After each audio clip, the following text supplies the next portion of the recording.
27th, 2020. Braintree School Committee meeting open. I will go on. The first order of business will be an observance of a moment of silence for Bill Verasso, otherwise known as Officer Bill. Anyone that went to the Braintree schools knew him as a legend and a hero.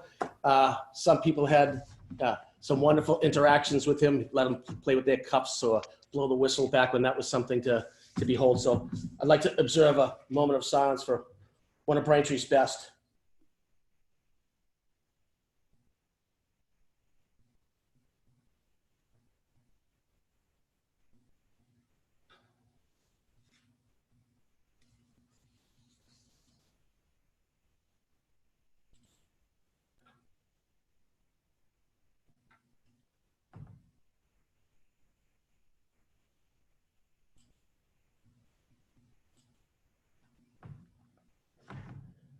Thank you very much. In getting back to our routine matters, first order of business is the approval of the minutes from our open session, July 13th, 2020. I'll entertain a motion, a second to accept, or does anyone have any additions or, shall we say, changes? So moved. I have a motion. Do I have a second? Second. Excuse me? Second. Okay, we have a second. Roll call vote. Mr. Mayor. Aye. Ms. Soros. Aye. Ms. Cobblemare. Aye. Ms. Dolan. Aye. Ms. Koukouris. Aye. Mr. Chafe. Aye. And the chair votes aye. Amendments have been accepted. Let's see, we got communications and accommodations. Doctor? I have just one communication just reminding everybody that the in-person high school graduation is on Thursday at 7 o'clock. And as most of you know, the way we're handling it is each graduate has been able to get 2 tickets. We are not going to be able to open it any more than that. I'd like to once again thank Mary Beth McGrath for all of her help in making sure that we were meeting all the standards for physical distancing and making sure we're safe and protected, and the mayor's office as well in just helping us work through this process. We right now are anticipating about 250 graduates out of a class, I believe it was around 430. So we're excited about it. Hopefully it's not going to continue to be a heat wave, but with an evening meeting, ceremony, hopefully it'll be a little bit cooler. That's for communications accommodations. Gift to schools, like always, unless anyone has a problem with, any of the individuals, we'll vote them in as a block at the end. Our first is Braintree Public's gift to schools totaling $10,000. One check in the amount of $10,000 from the YPro program at UMass Boston to be used by the Science Department for professional development related to pedagogy and implementation of MA, the Mass STE standards. Do I have a motion to accept in a second? So moved. A motion? Second. I have a second. Okay. Second check. Inadequate School Kindergarten Center, gift to the schools totaling $834.03. One check in the amount of $11.90 and one check in the amount of $822.13 from the retail business and A+ rewards. Do I have a motion and a second to accept? So moved. A motion? Second. And I have a second. Number 3, Ross Elementary School, gift to schools totaling $548.62. One check in the amount of $548.62 from the Stop and Shop A+ program. Do I have a motion to accept and second? So moved. Second. And a second. And number 4, Bay State Textile gifts to schools totaling $188.50. We have 5 checks. First in the amount of $26.25, second in $20.75, the third one at $35.50, the fourth at $58.50, and the last one at $47.50, totaling $188.50 from Bay State Textiles. Do I have a motion, a second to accept? So moved. Okay. Second. Okay, roll call vote to accept to all. Mr. Mayor. Aye. Ms. Soros. Aye. Ms. Cobblemare. Aye. Ms. Dolan. Aye. Mr. Koukouris. Aye. Mr. Chafe. Aye. And the chair votes aye.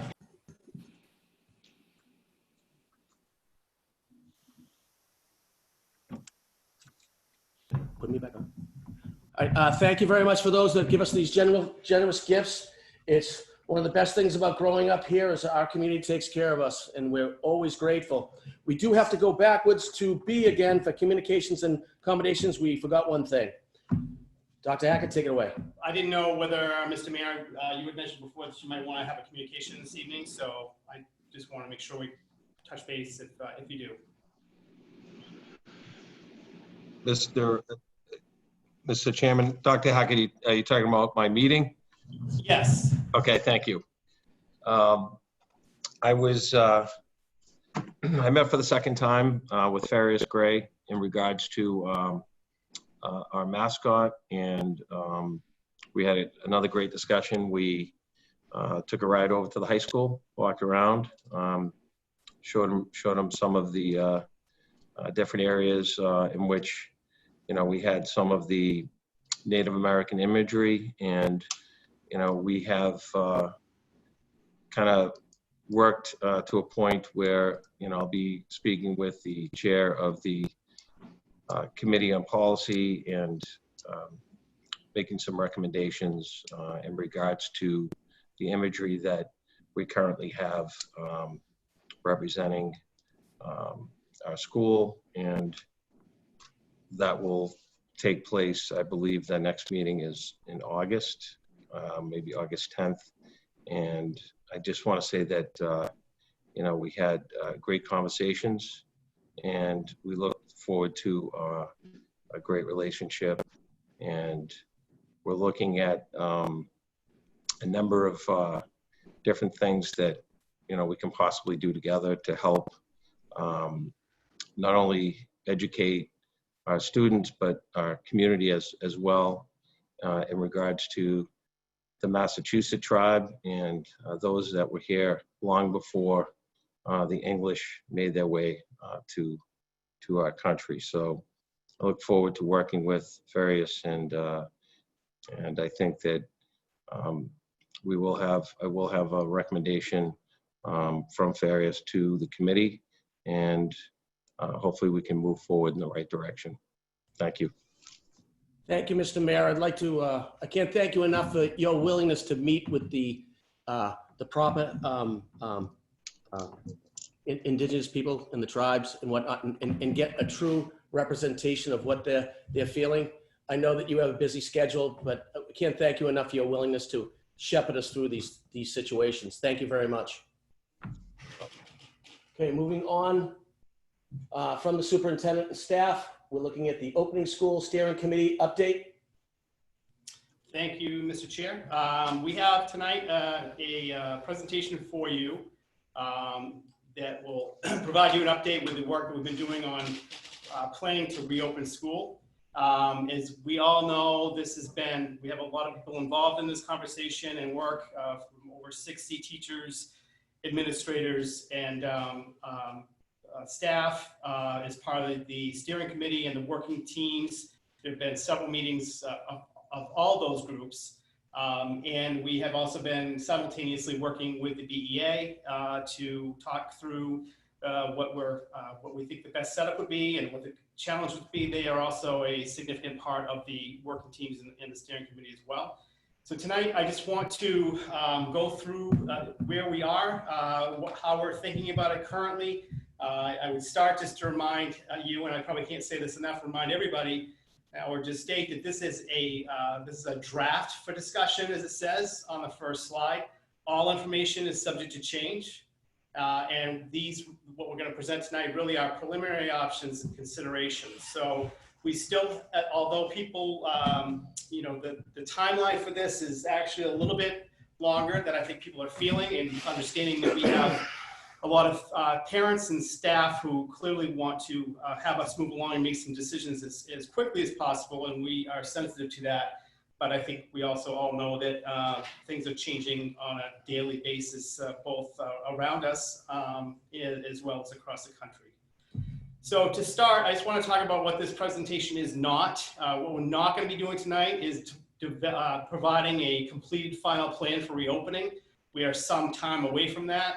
it would be likely mid-August before we bring what we believe to be a completed final draft for school committee consideration after we have gone through several steps, including working with the town building and health divisions through Mary Beth McGrath and mayor's office, school committee subcommittees, school committee themselves, and continue to work through the steering committee and the working teams and our leadership group. So what you're going to see tonight is not anywhere near a completed final plan for reopening. It's our current best thinking, and it really kind of lays out the problems that we're trying to solve. So we've been working towards some options and potential solutions, but I think tonight we really want to make sure that we bring everybody kind of with us along this little journey we've been on for several months now, so that we can all have a sense for why are we thinking of the things that we're thinking.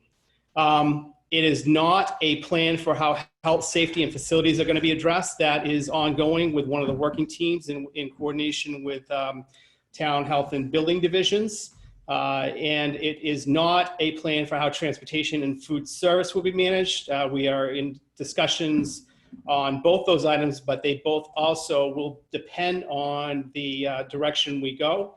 But we've made good progress on both of those items and actually doing some preliminary planning, particularly around transportation.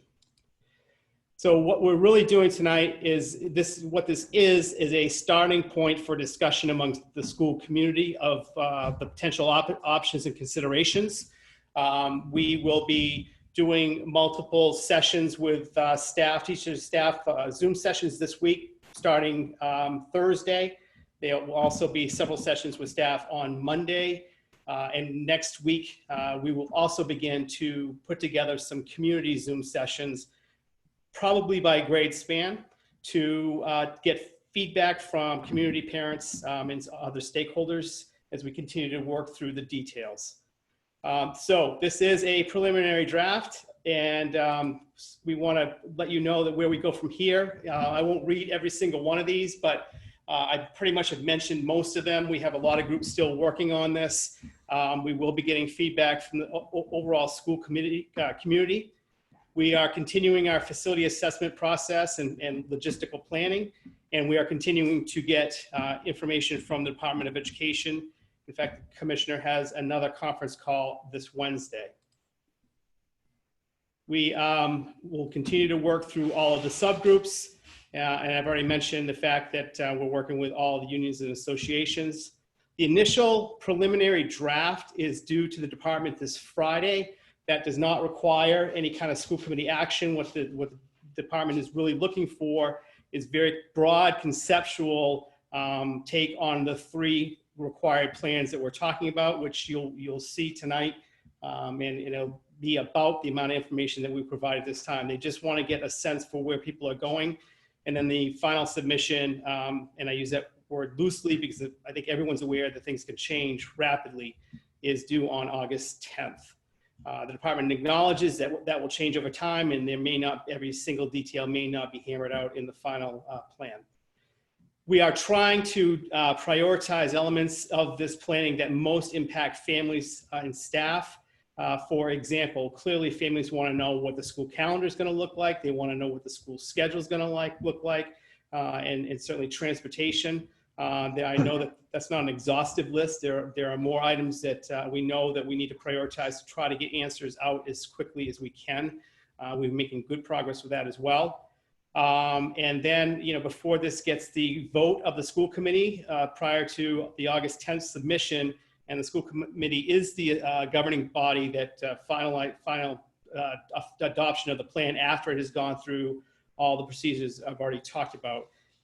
So to start, just kind of overview of our goals and priorities.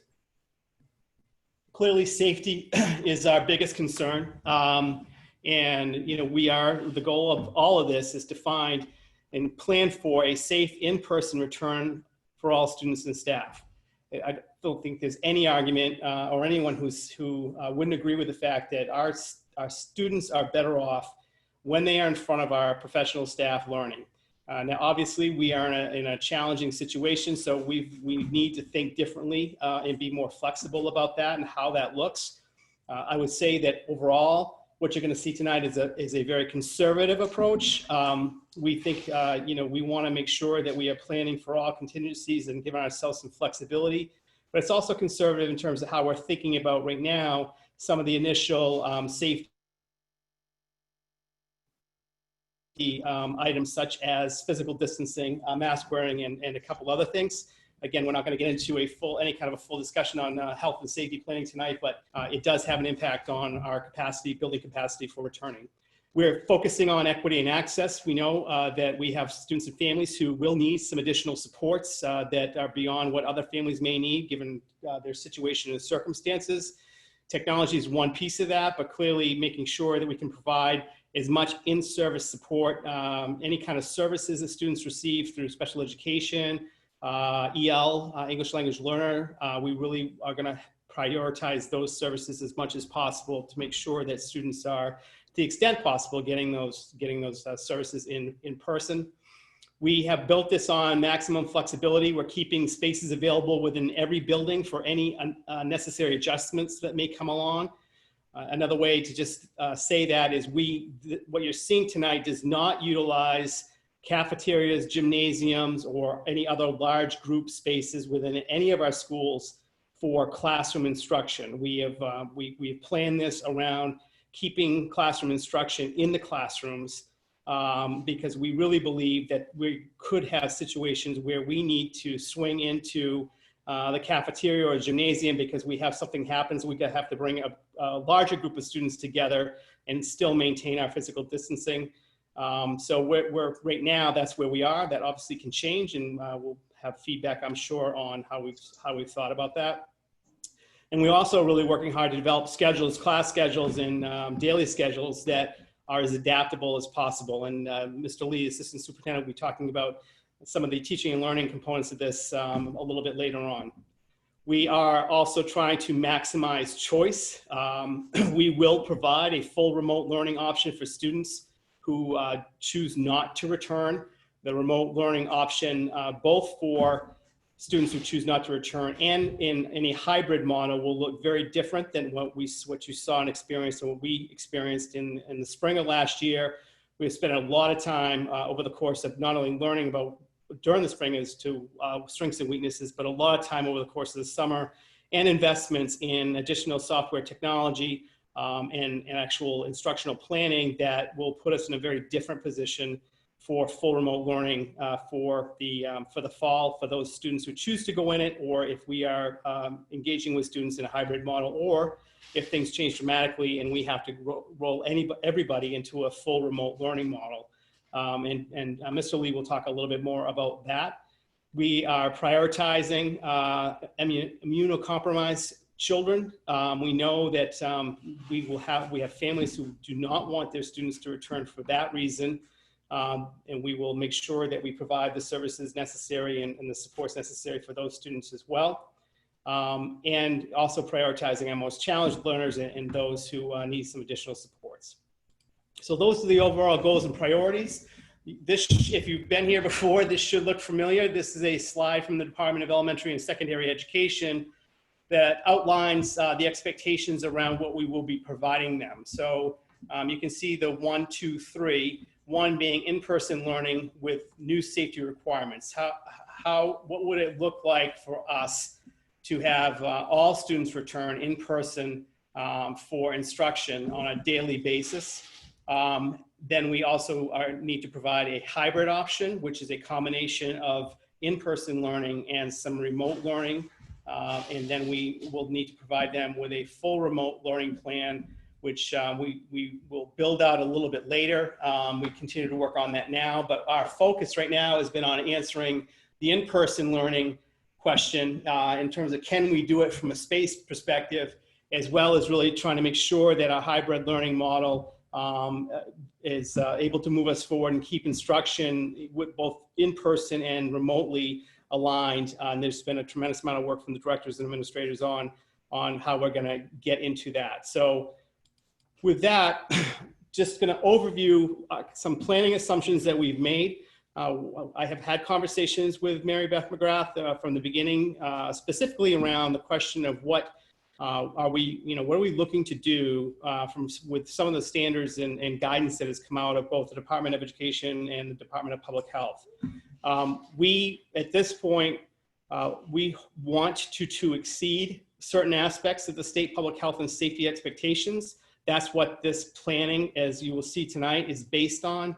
That can change. We are obviously open for conversations and feedback as to how we're thinking about this.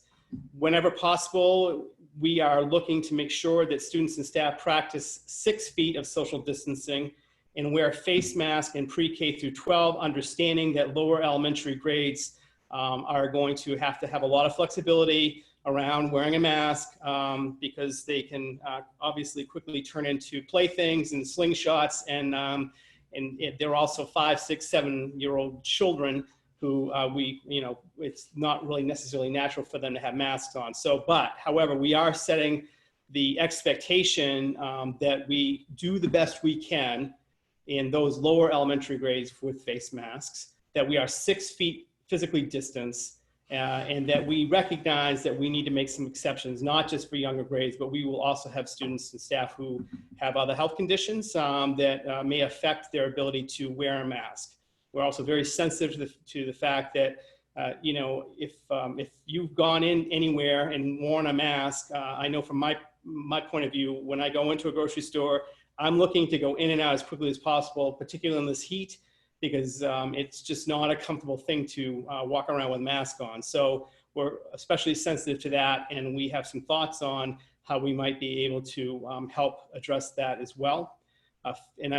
Face shields are a possibility. We have purchased over 30,000 face masks at this point, along with some other PPE, although our expectation will be that parents will provide students with their masks and coverings, and our hope would be then to utilize our purchases to give a mask to a student who may have lost it or forgotten it at home, and also to provide it for families and students who may not be able to get them themselves.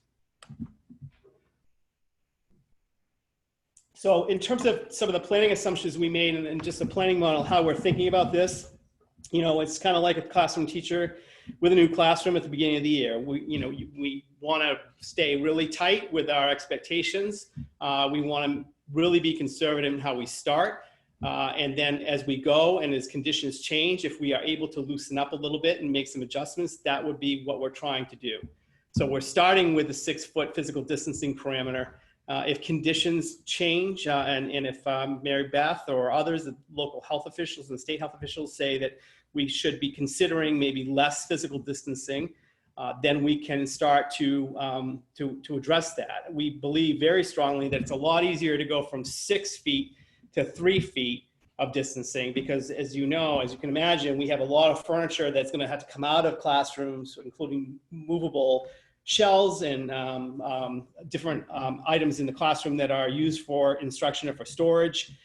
So we want to make sure that we plan for kind of the worst case scenario of the 6 feet from a setup standpoint. And then if we are able to add things back in as we go along, then that's just a lot easier for us to do. We are currently looking to begin the day, and again, preliminary draft considerations. We are looking to begin the day with the year with a half a day in-person learning, following our early release schedule, roughly, depending on transportation and how some of those logistics work out. We may have to stagger start times, opening and closing of schools, depending on a lot of factors, which we will continue to talk about and work on. But we are right now, we would recommend, we're planning with the idea of having students in at a half day to start, so that we can gauge how they do, gauge how staff does, learn, adjust, and get students and staff into routines that are going to be needed for us to be successful. It's just really important to note, and I think everyone understands this, but it's really worth saying, this is not what school looked like last September. It's going to look a lot different. It's going to feel a lot differently. Elementary teachers and administrators, I know, are concerned, as we all are, about how do we keep kids 6 feet apart when our real job and what we want to do is bring kids together socially. We want them to learn from each other. We want them to feel cared for. and we will have staff that will struggle to do this themselves. So it's going to look very different. And I think it's really important for us to kind of ease into this so that we can understand what it feels like and get it right before we start doing anything more than where we begin. So we will maintain full day for students receiving specialized services and supports or for whom their program requires. That means that we will bring the majority of students home at the half-day point, and then we will have students who will remain for district-wide programming, speech, language services, EL services for the afternoon, and then run a separate bus run for those students or have a separate pickup time from parents. We are approaching this in a phased way, and not to use to copy the governor's approach, but I do think it's a good way to think about it on a micro level here in Braintree. We are looking at the calendar, some possible changes in the calendar that I will mention a little bit later on. But we see phase one is bringing in faculty and staff for professional development, curriculum and lesson planning. That may be a combination of in-person and as well as maybe potentially some remote. Where it makes sense, we will need to carve out some additional days for that work to happen before students enter. And we are looking to do a re-entry of in-person specialized programs and services relatively at the same time. So students with high needs and programs and who need services, we would look to bring them in prior to the rest of the student body. Our second phase would be providing for student orientations, both in person and remote. If we think about where we were several months ago, we were all excited about opening East Middle School and doing parent nights and talking about all the great things at East Middle School and including orientations, which happen in all of our schools.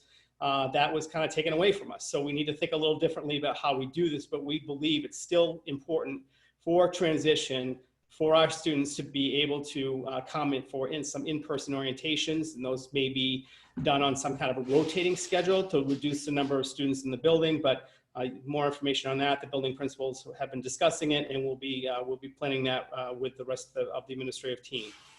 We're also looking in phase two to try to do some trials with volunteer groups of students and staff. So if we could bring together, get a group of students at a particular school or a couple of schools who are willing with their families to let us do some bus runs, pick up.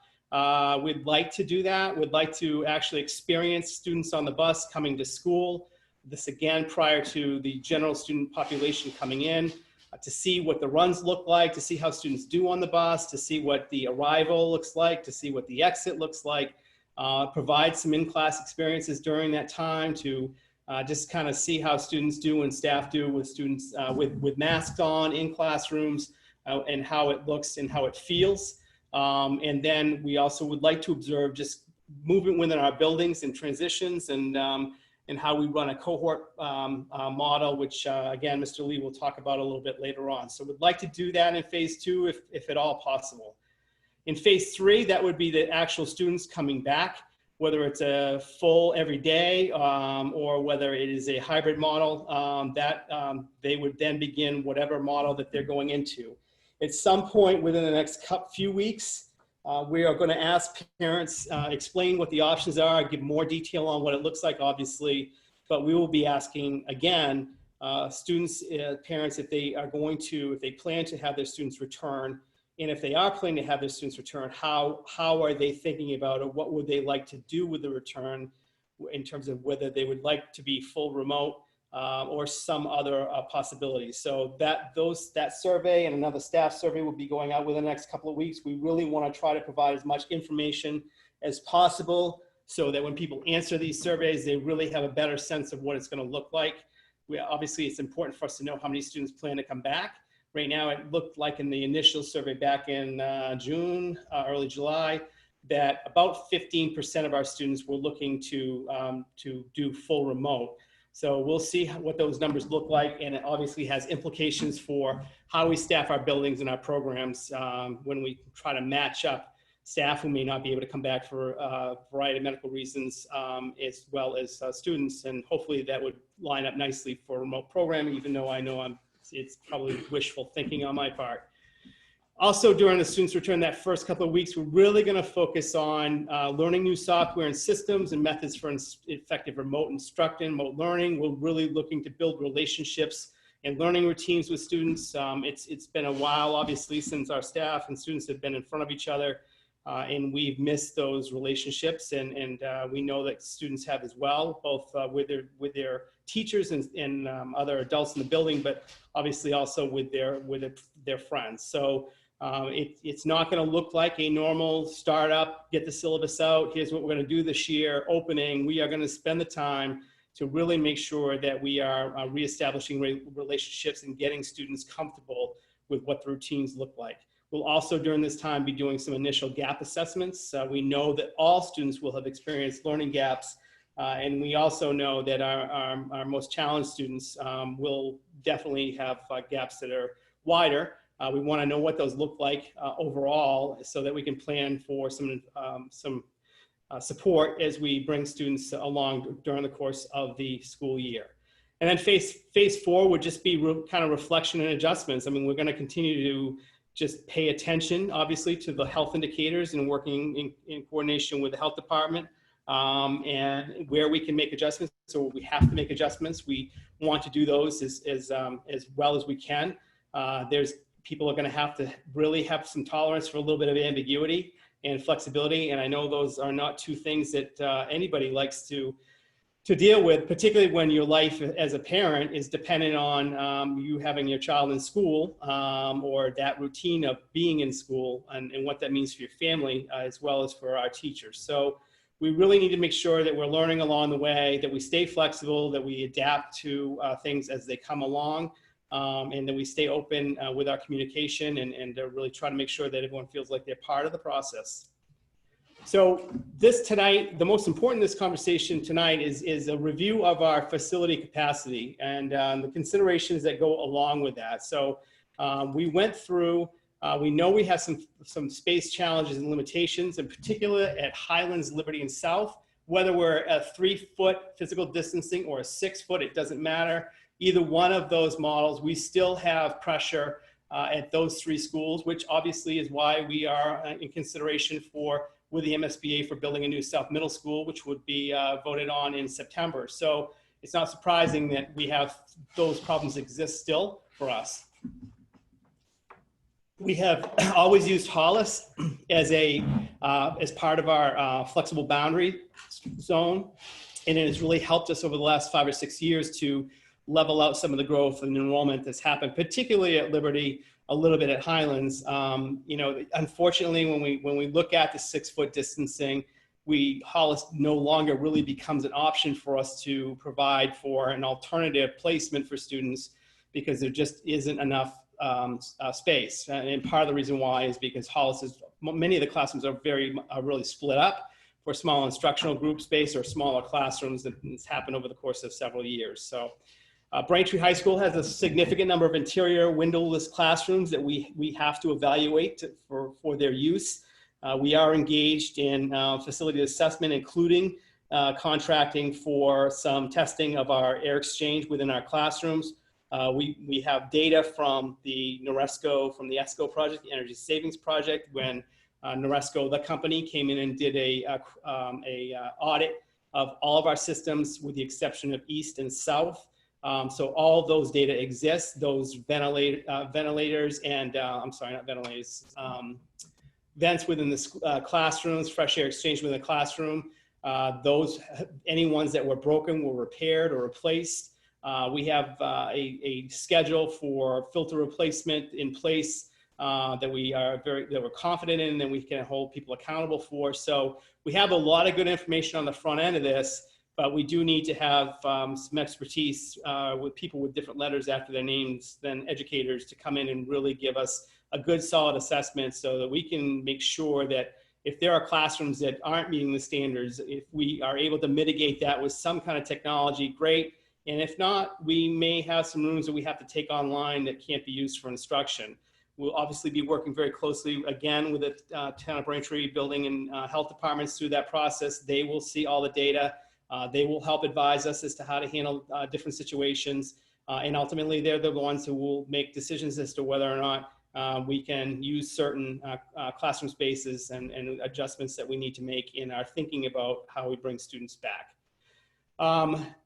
As I said already, the current plans do not, or what you're looking at tonight, the consideration of these options do not include the utilization of non-instructional classroom spaces such as the gym, cafeterias, auditoriums, because we really believe, first of all, that we are going to need to have some swing space for the possibility of making quick adjustments. If we have a teacher gets sick during the day and that teacher has 3 classrooms that they're responsible for, and we don't have anybody to cover, 3 people to cover those sections, then it could be the case to get through the day that we have to bring 3 classrooms worth of students into a gymnasium, 6 foot physical distance them just to get through the day.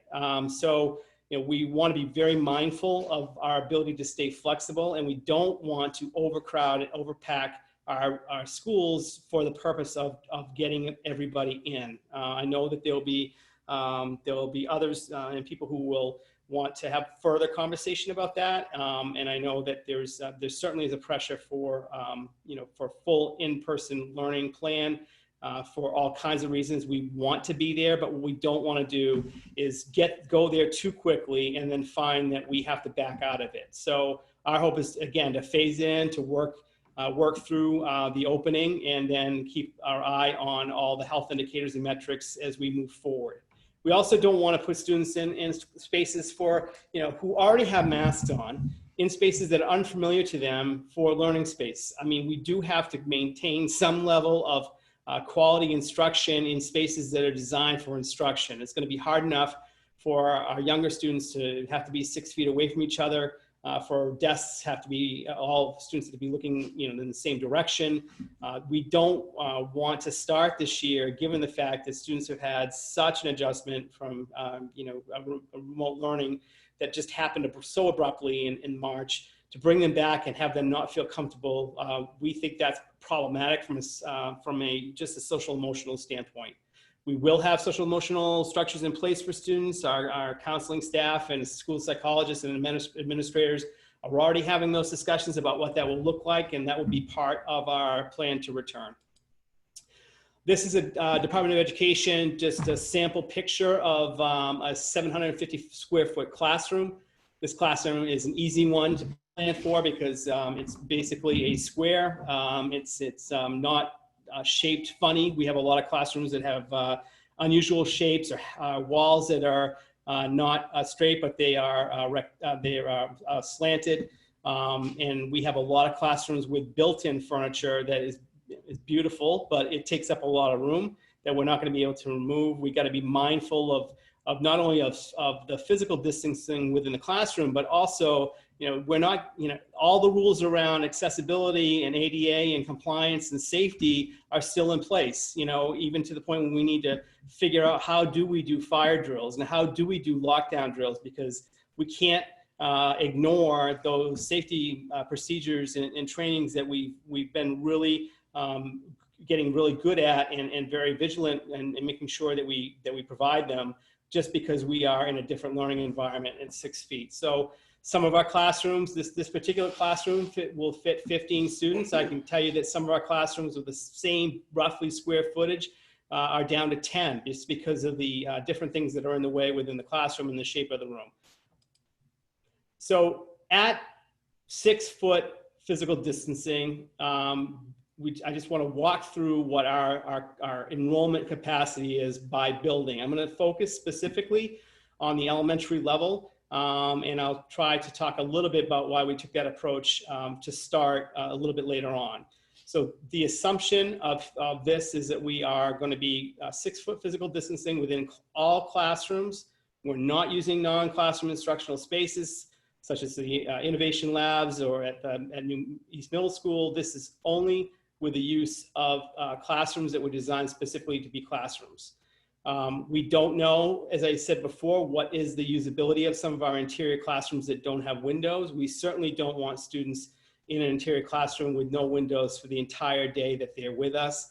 And yet we're still challenged by the notion that we need to really limit the amount of movement of students within a building. So, but there's just no way that I think any of us could tolerate being in a windowless classroom with a mask on for a period of time. Maybe some can. So we know from our capacity at 6 feet physical distancing, that you can see the numbers that how those schools come in. For example, Monadequat's about 140, Flaherty 235, and you can go down and read what those look like. We're holding on East Middle School and the high school partly because we don't know at the high school what usable classroom spaces will end up being. And at the middle school, at East Middle School, there's just so much room. We really need to try to leverage that as much as possible. So we're holding on those two for right now, but we do know we have an issue at South. We would have had an issue at South even if we weren't in this situation. South is going to be really tight next year because of the enrollment bumps of classes coming in. So by school, you can see what this is the projected enrollment of grades 1 through 4 that will be coming into our buildings in the fall. So in grades 1 through 4, at Flaherty, there will be 240 students coming in. That is if all students come. We are kind of playing around with the number of 10% may not show. So you can apply 10% to any one of these numbers or in the aggregate and kind of get a sense for how much space that would provide us as we move forward. Unfortunately, we also know that those numbers won't be equally distributed, so there may be a higher percentage of students from one school versus another that opts to go to full remote learning.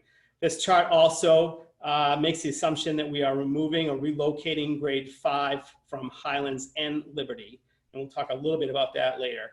So you can see if you just take Flaherty across the top row, 240 is expected coming in for grades 1 through 4. Flaherty at 6 feet of physical distancing has a capacity of 235 students. So we are in the hole, 5 seats for students if we go with grades 1 through 4. And then you can go down through and see, obviously Highlands is a big number, and that is with 5th grade removed, don't forget, as well as Liberty. Those are fairly significant numbers that we're short on seats for students in grades 1 through 4 in our elementary classrooms.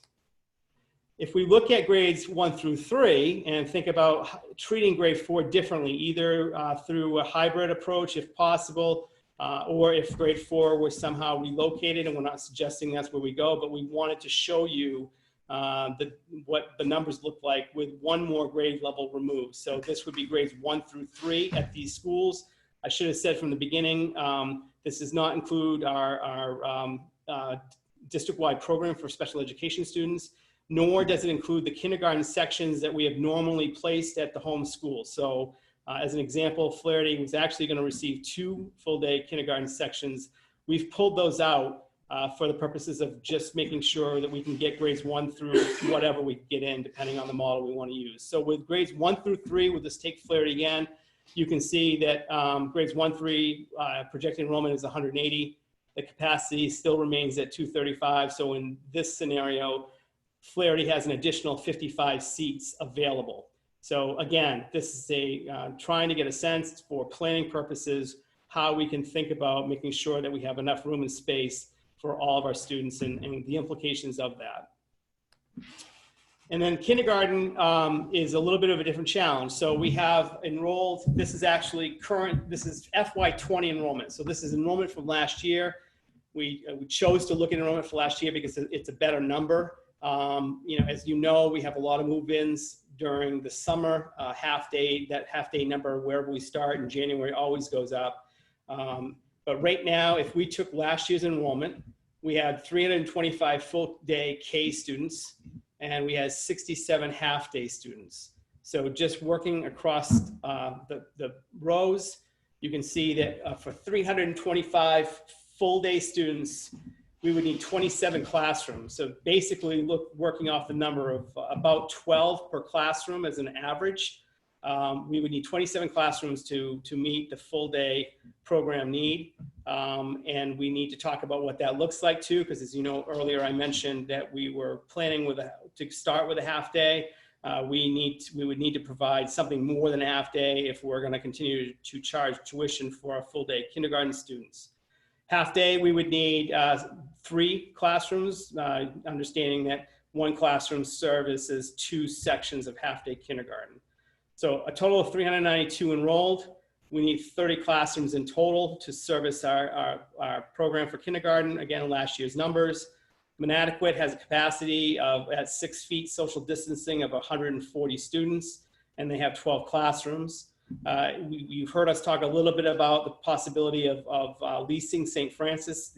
That conversation continues to happen, but we really want to make sure that we need it, number one, and I think this slide shows that we do.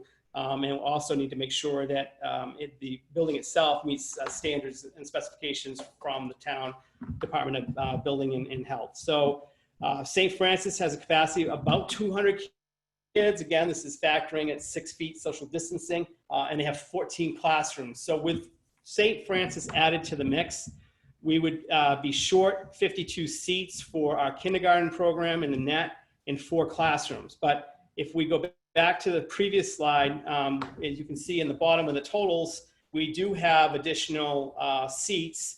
So then in this scenario, we might look at Flaherty, for example, and instead of pulling out those 2 full-day kindergarten sessions, we might leave them there. So in other words, we have space to do it. That's kindergarten every day, if we, depending on how much we are willing to move students around.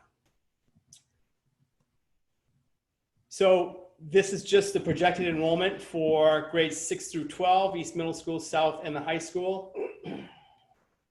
The East Middle School number does not include any 5th graders. This is what they would have if they were staying 6 through 8 next year.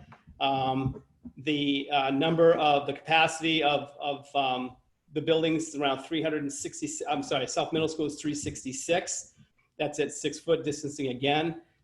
So at South Middle School alone, we would start the year, if we didn't change anything, grades 6 through 8, with a gap of, or a need for 315 additional seats. So there's no question that in any model, whether it's 3 feet or 6 feet social distancing, we would likely need to provide some relief at South, and there are a few ways that we can think about doing that. And certainly the hybrid model allows us to do that, because if students are, we're cutting the population of students in half for any given day, obviously that number changes. So just some preliminary conclusions about when we look at this with 6 foot social distancing, and I've already mentioned most of this already. We have to relocate or figure out grade 5 students from Highlands and Liberty. Our current thinking is that East Middle School would make some sense, because then all 5th graders would be at East Middle School, and there are just a lot of advantages to that in terms of staffing and people working together and developmental needs of students that age.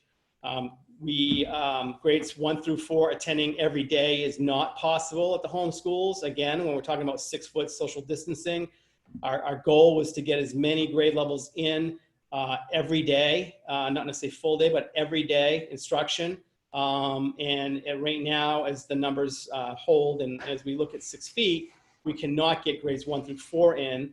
We could get grades 1 through 2 in every day, and we could possibly get grade 3 in if we look at hybrid in grade 4, or again, potentially moving grade 4. But you know, at minimum, we know that we can get grades 1 through 2, and also I should say kindergarten and pre-K on an everyday model to start.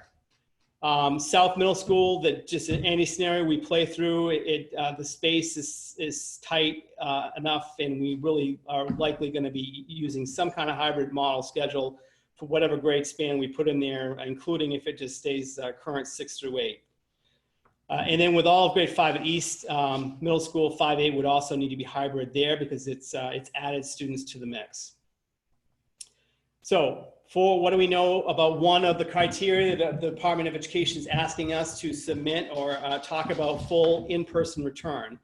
What we know is that likely we could do 3 foot physical distancing and return all students every day. That is a choice that others will need to help us make. You know, there are a lot of people who are uncomfortable with the 3 feet social distancing. There are a lot of people who feel like we are really taking a risk and putting too many students and bodies in our schools with that. And we still have the constraints, even at 3 feet, that we discussed earlier at Highlands, Liberty, and South. At 6 foot physical distancing, full in-person return is possible for some combination of pre-K 2 or 3, depending on what we do with grade 4.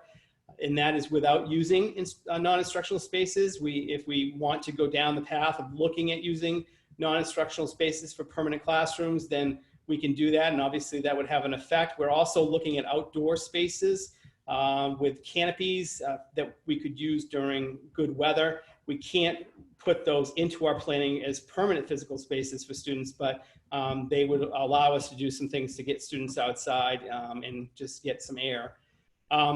Again, grade 5, Highlands and Liberty has to be relocated or dealt with somehow.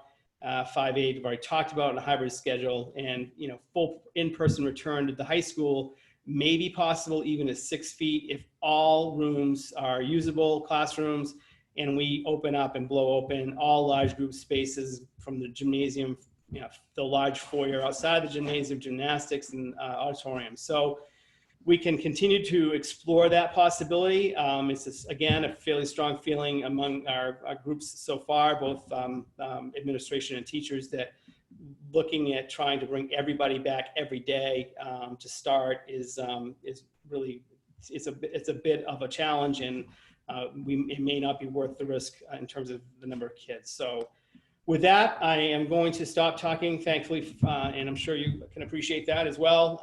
And I'm going to turn it over to Jim to walk you through some teaching and learning topics. Jim? Thank you, Dr. Hackett. I'm sure you're exhausted. If we could jump to the next slide.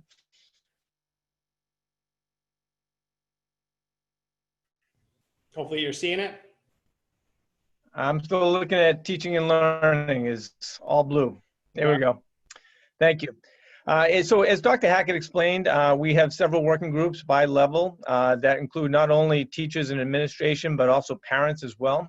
So this work has been ongoing and will continue as we try to refine what we ultimately decide is the best plan for our students.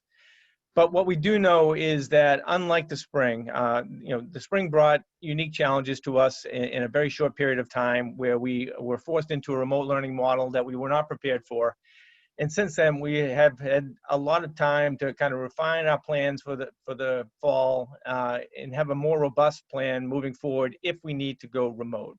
So as we discuss things like in-person, hybrids, and remote, what we do know is that we will be in a much better position should we need to use a remote model in comparison to the spring. So like the spring, we are in a position to ensure that all students will have access to the technology that they will need at home through a BYOD program at both middle schools and at the high school, and loaners that we have available for kids at the elementary school.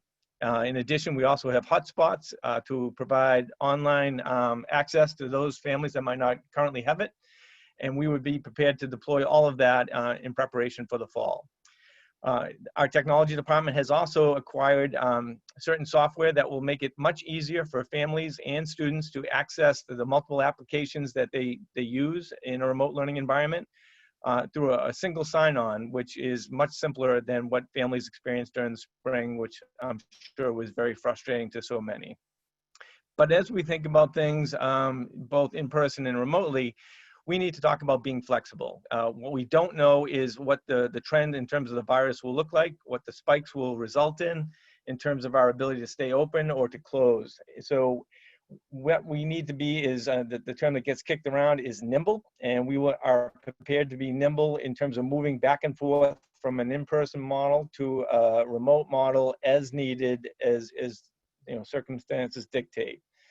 We have talked a lot about using a flipped classroom so that students who are at home, if we're in a hybrid model, would be receiving information that would prepare them for the lesson that they would receive when they got to school. A lot of times that would relate to videos or other information that they would access. TED Talks are a great example, prior to going back into school and into the classroom, where the teacher would take that information that they've seen and build a lesson off of that while they're in school. Screencastify is something that parents might be familiar with. It's a technology we used extensively during the spring, which allows teachers to make videos of certain lessons and narrate those lessons so that kids can watch them at home at their leisure at times that are most suitable for those kids to take the time and to avail themselves to that. Next slide, please.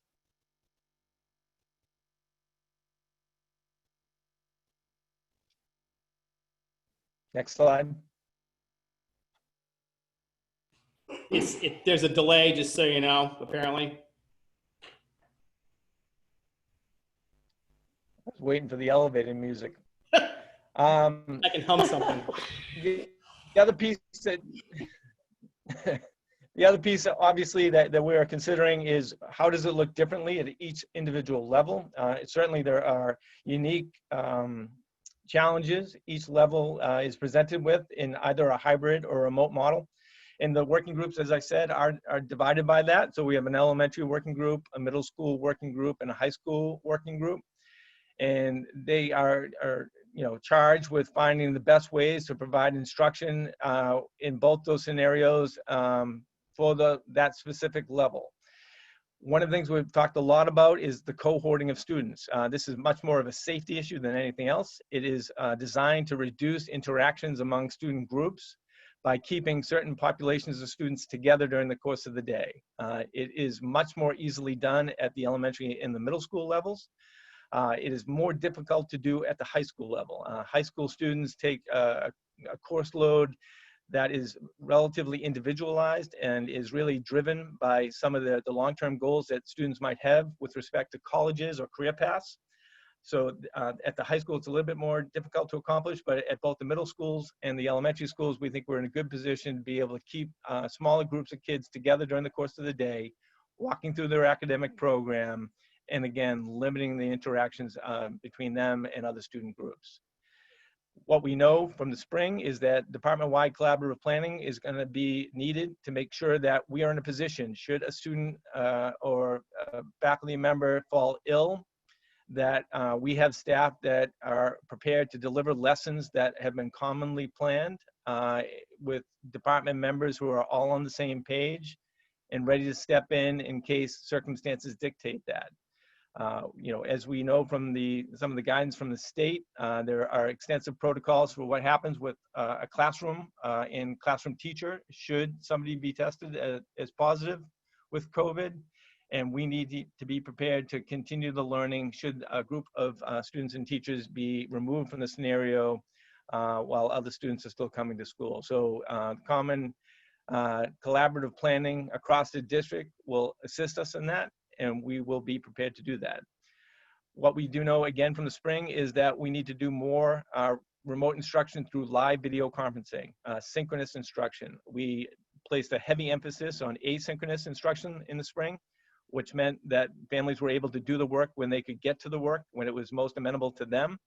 But what we also know is that, between missing the interactions with teachers, missing the interaction with classmates, that synchronous instruction is crucial in terms of moving forward, and we will be in a position to provide that as we get into the fall.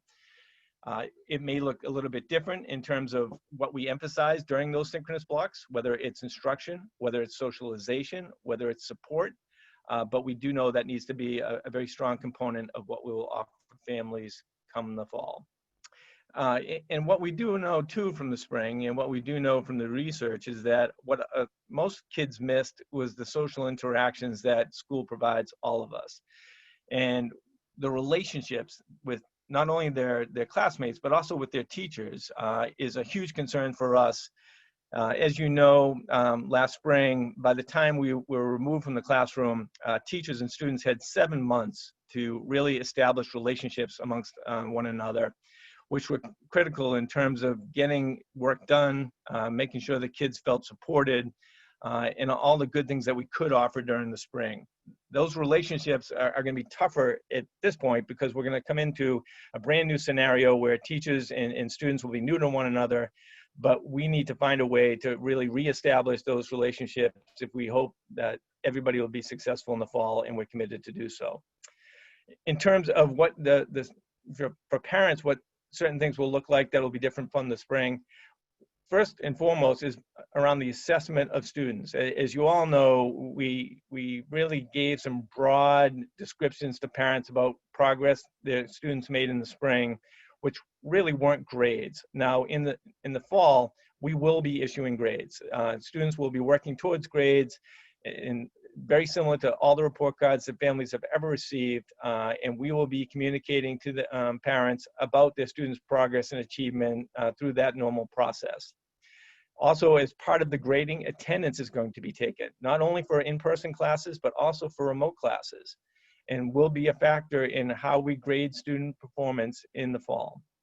As Dr. Hackett referenced, when we get back to school, we will be doing assessing of students to make sure that we understand where students are given the unique nature of the spring. So we have several, a lot relate to English and math. The STAR Reading Assessment, NWEA for math, will help us find out where students are in terms of academic performance right now, which will inform our instruction, inform our refinement of the curriculum, and inform the support that we need to provide students as we move forward.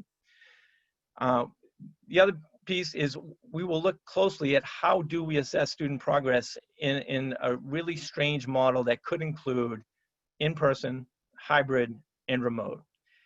You know, the old test where there's, you know, a Scantron and multiple choice really probably will give way to much more project-based and product-based assessments that will allow us to have a better understanding of how students are doing in these very unique environments in terms of learning, so that we can give meaningful feedback to parents and families.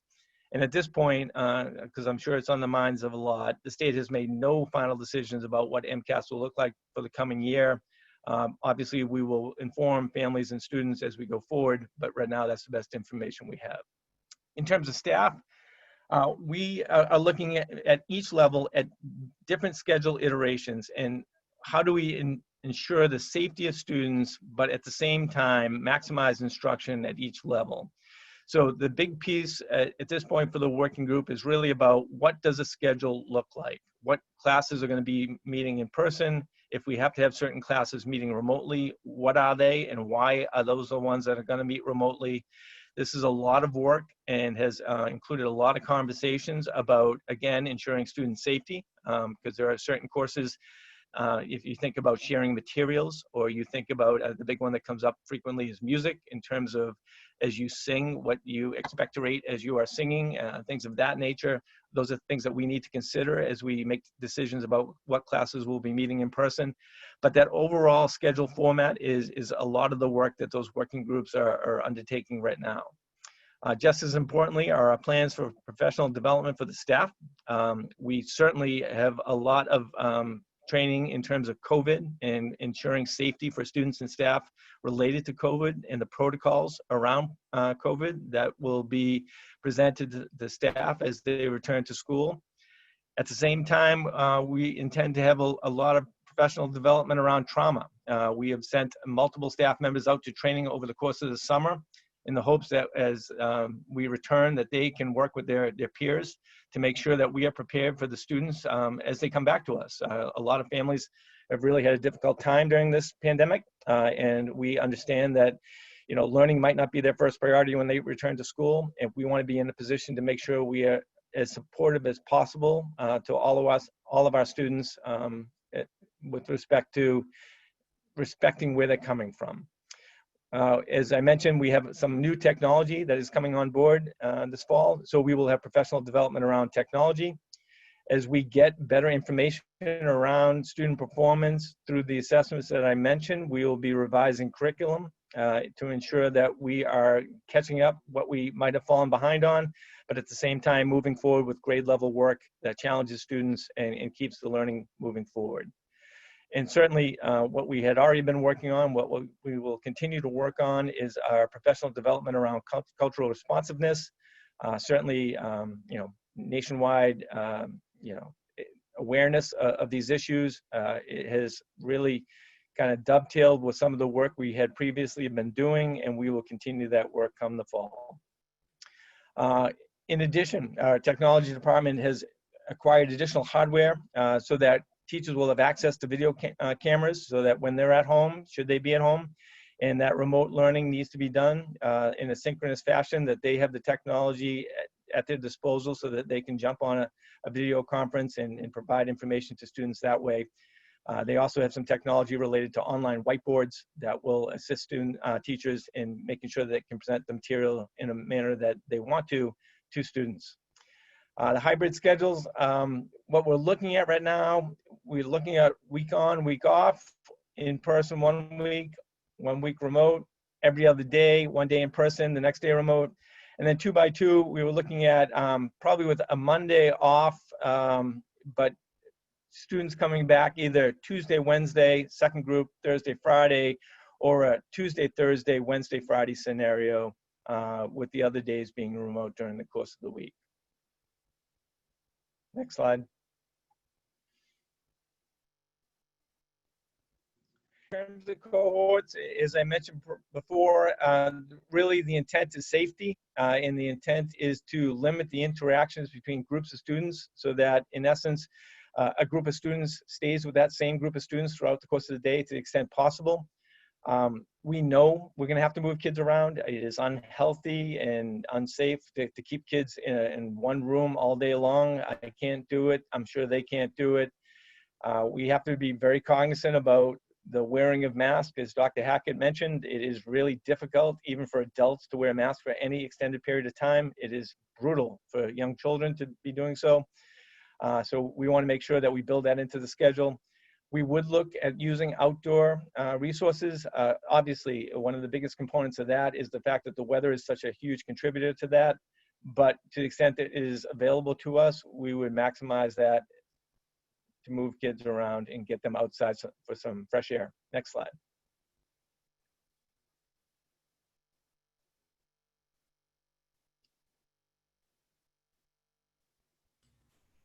You should be seeing it. I just did. So again, excluding Braintree High School, the middle school and elementary cohorts would stay together through the day, consistent day to day. We would try to limit it to 25 people, which is basically a classroom. And we can move kids around through teaming at the middle schools and obviously with home classrooms at the elementary schools. We would look at the feasibility of keeping children from the same families in the same cohorts. Some of that becomes difficult at a point, but in a perfect world, we would try to get that done. We would want to make sure that they're equitable, ensuring that the configurations allow students to access high quality instruction. So when we look at the academic program, we would want the cohorts to move through that same academic program regardless of cohort to make sure that everybody got the same challenging curriculum and experience.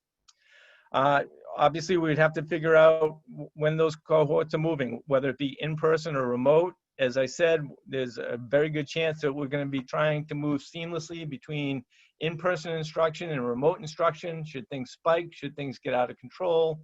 And we want those cohorts to be accounted for in that movement. And then we would look, obviously, as Dr. Hackett had mentioned earlier in the presentation, about drop-off times and pickup times, about making sure that that's also scheduled by cohort as well, because that would be important to keep them together. As I mentioned, obviously, the whole intent is to limit contact. Next slide.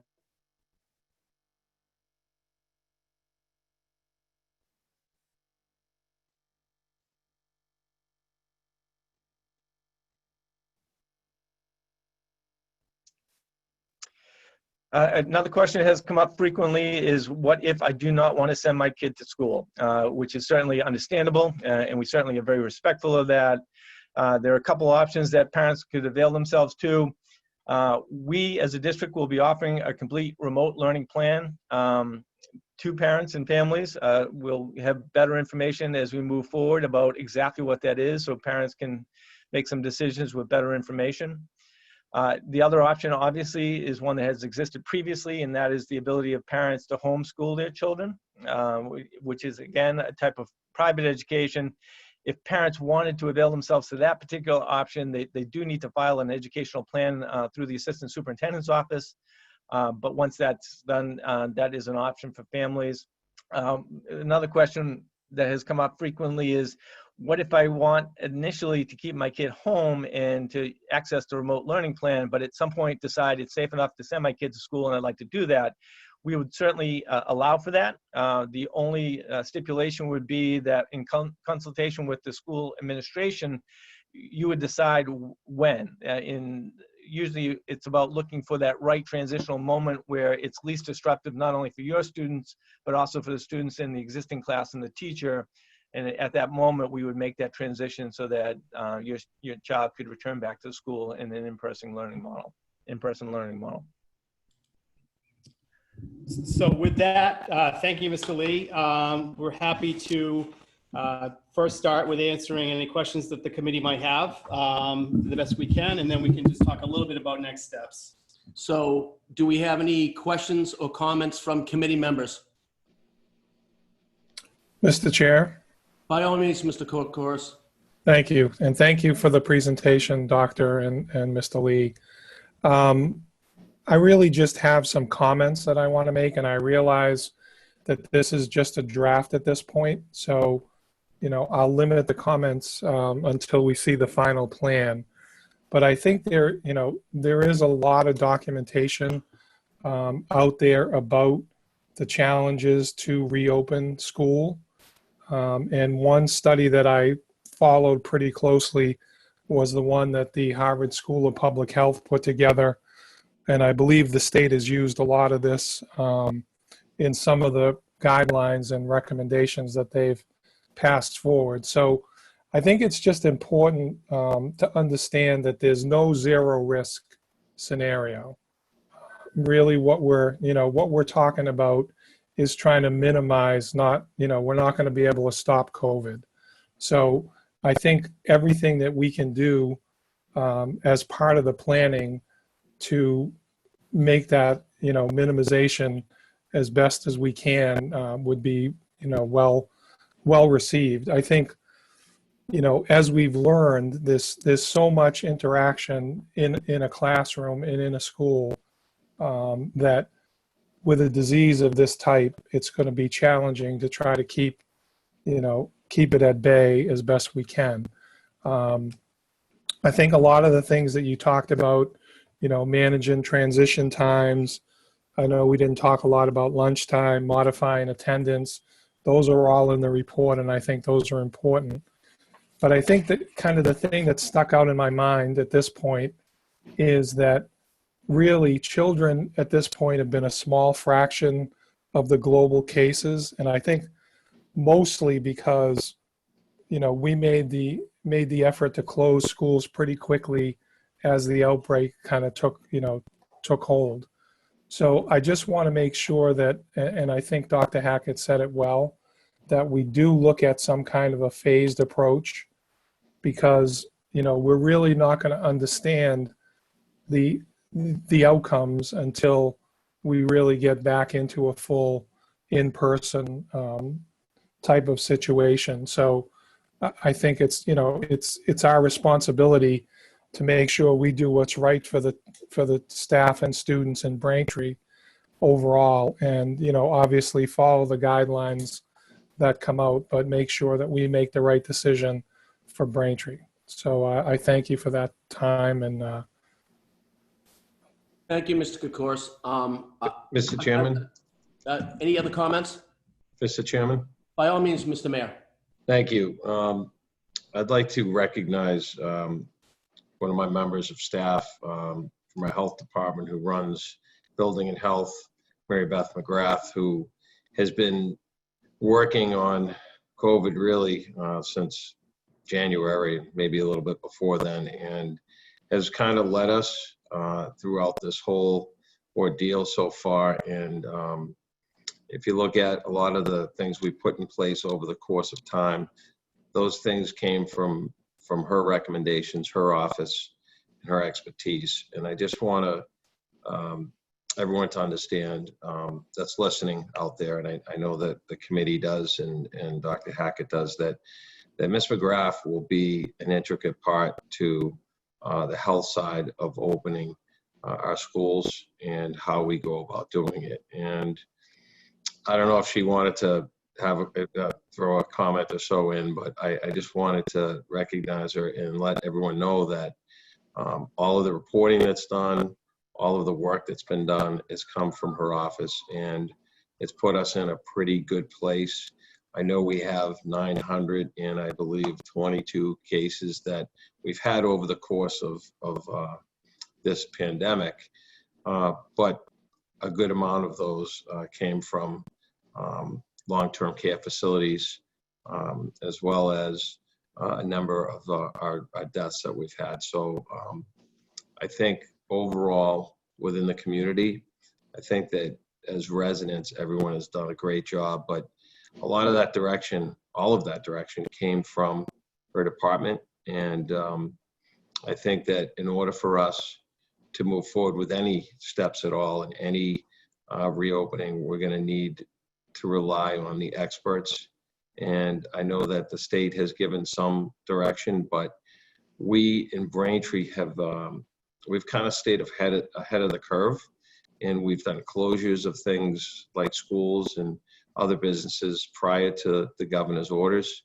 And we will continue to monitor the numbers. And I know that she's made adjustments as necessary to make sure that we have the right amount of contact tracing. But moreover, I think that whatever plan takes place, we are going to have to rely on Mary Beth and the health department to guide us in what is going to work best. And I don't know if Mary Beth would like to make any comments, but I thank her for sitting in during this meeting. Thank you, Mr. Chairman. By all means. Ms. McGrath, do you have a few comments? Sure, thank you, Mr. Devon. I appreciate the opportunity to speak and as well to make, of course, for his kind words.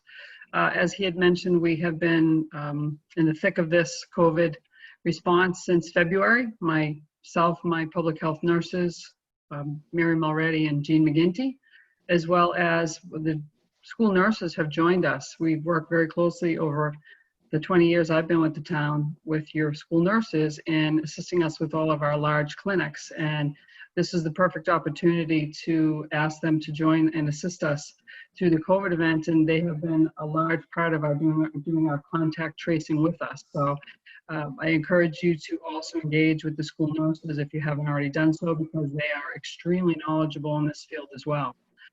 The number of cases as of today is 924. About 41% of that is community-based spread, and 59% are in our long-term care assisted living facilities.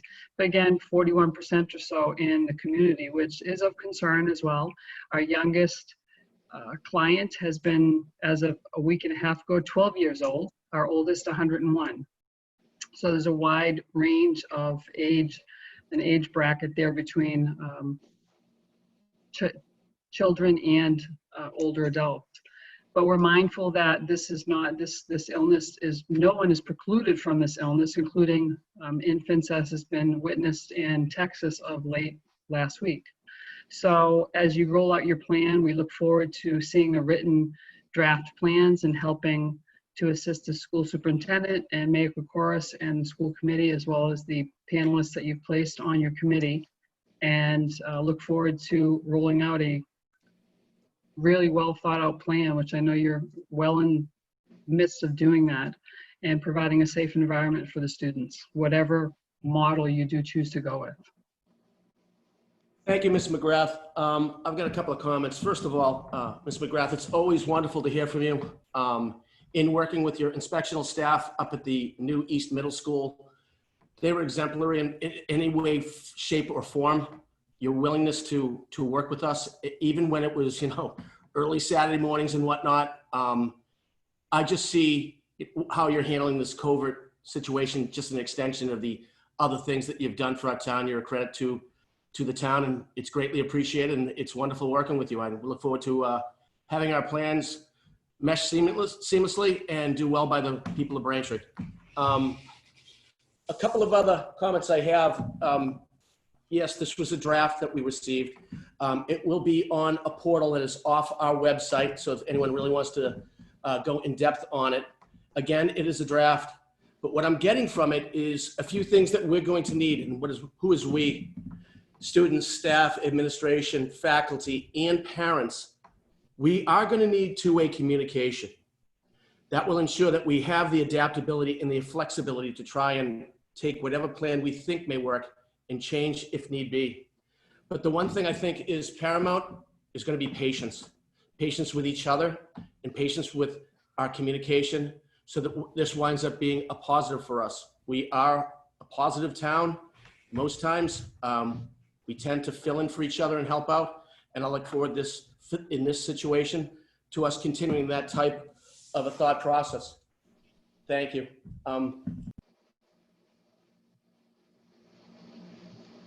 School committee, are there any other questions from the school committee on this? I do. Oh, sorry. Go ahead, Carla. Oh, okay, sorry. Just a quick question towards the trauma training that you were discussing. Do we have like the numbers of how many staff were doing this? And like, are the staff located in every school within the district? And another question is the assessing of the students. Are we allowed to start assessing them prior to the start of school to maximize the time when we can get into the actual schools? Lee, those sound like yours. It did. I was trying to unmute. With respect to the trauma training, we sent over 8 of our members to the training over the course of the summer. They represented most school psychologists and some adjustment counselors almost in every single site in the district. We intend to do more such training as we go forward, but that would be the group that we'd be using in a train the trainer type of model. With respect to assessment, it's going to be difficult to do too many of the assessments prior to the kids returning to school. There are protocols, obviously, that go along with some of the assessments that we do. And so we would need the kids present to be able to do that type of work. So with NWEA and the STAR reading assessment, we would wait until kids return to school. Fine, thank you. Okay, Ms. Dolan, did you have comment or question? I just had a quick question. Could you remind us, Dr. Hackett, I think you said it up front, the numbers that we were looking at in the presentation, were those on a presumption of 10% of students remote? No, actually, those included our projected enrollment without netting out any projections for students who choose to go full remote. So again, we try to take a conservative approach, and I'm sure that we will, as we get closer to understanding which students are going to choose that, we can make some adjustments. Okay. Thank you. Yeah, because that could obviously make quite a difference in the numbers that we're looking at. So I just wanted to verify that. Thank you. Certainly. Okay, any other comments or questions? Mr. Chair, it's Kelly. Yes, Kelly Cobb-Lemare, please. I have a question.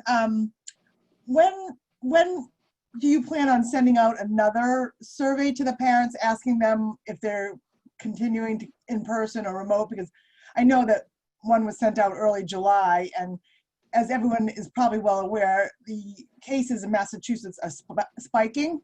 And I think people may change their mind. And I know the next couple of weeks will be, people will be watching what's going on. So when will there be a new survey going out to parents asking them if they want to do in-person versus remote? Coincidentally, within the next couple of weeks, what we want to be able to do, as I had mentioned earlier, is we want to make sure parents and staff, when we send out the next set of surveys, that we're providing enough information for them to make a more informed decision about what the school day looks like, how we're setting up, what the precautions are that we have in place. So we would look to do that within the next couple of weeks. And do we also know about staff returning and bus drivers as well?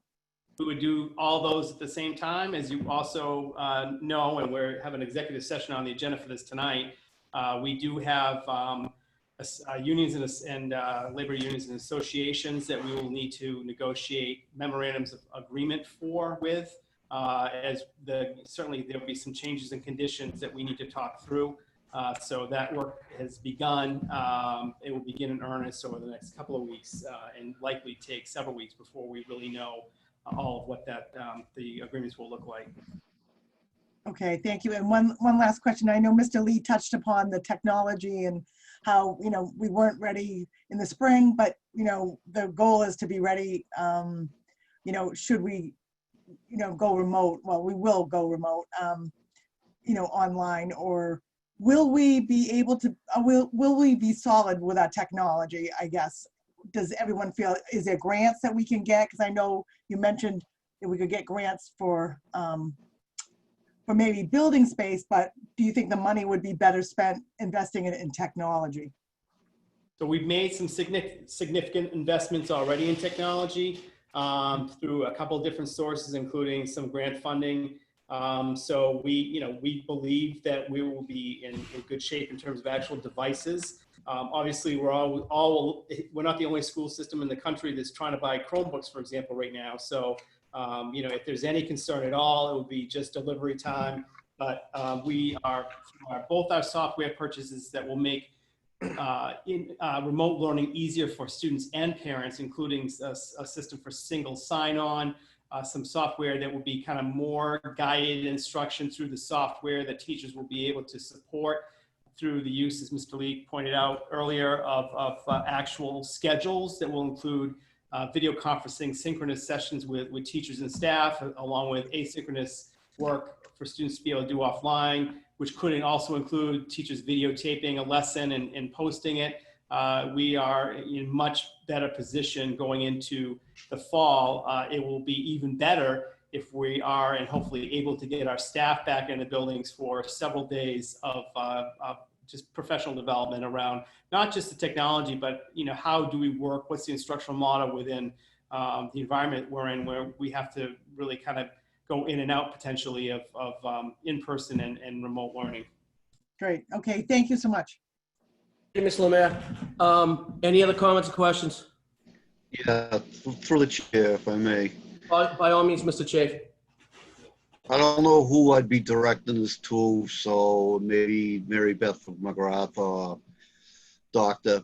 Do we have any testing kits or anything for the nurses in case the student shows signs during the day? We can send them down, test them, and keep them quarantined. We don't currently, and I'm going to let Mrs. McGrath take that question.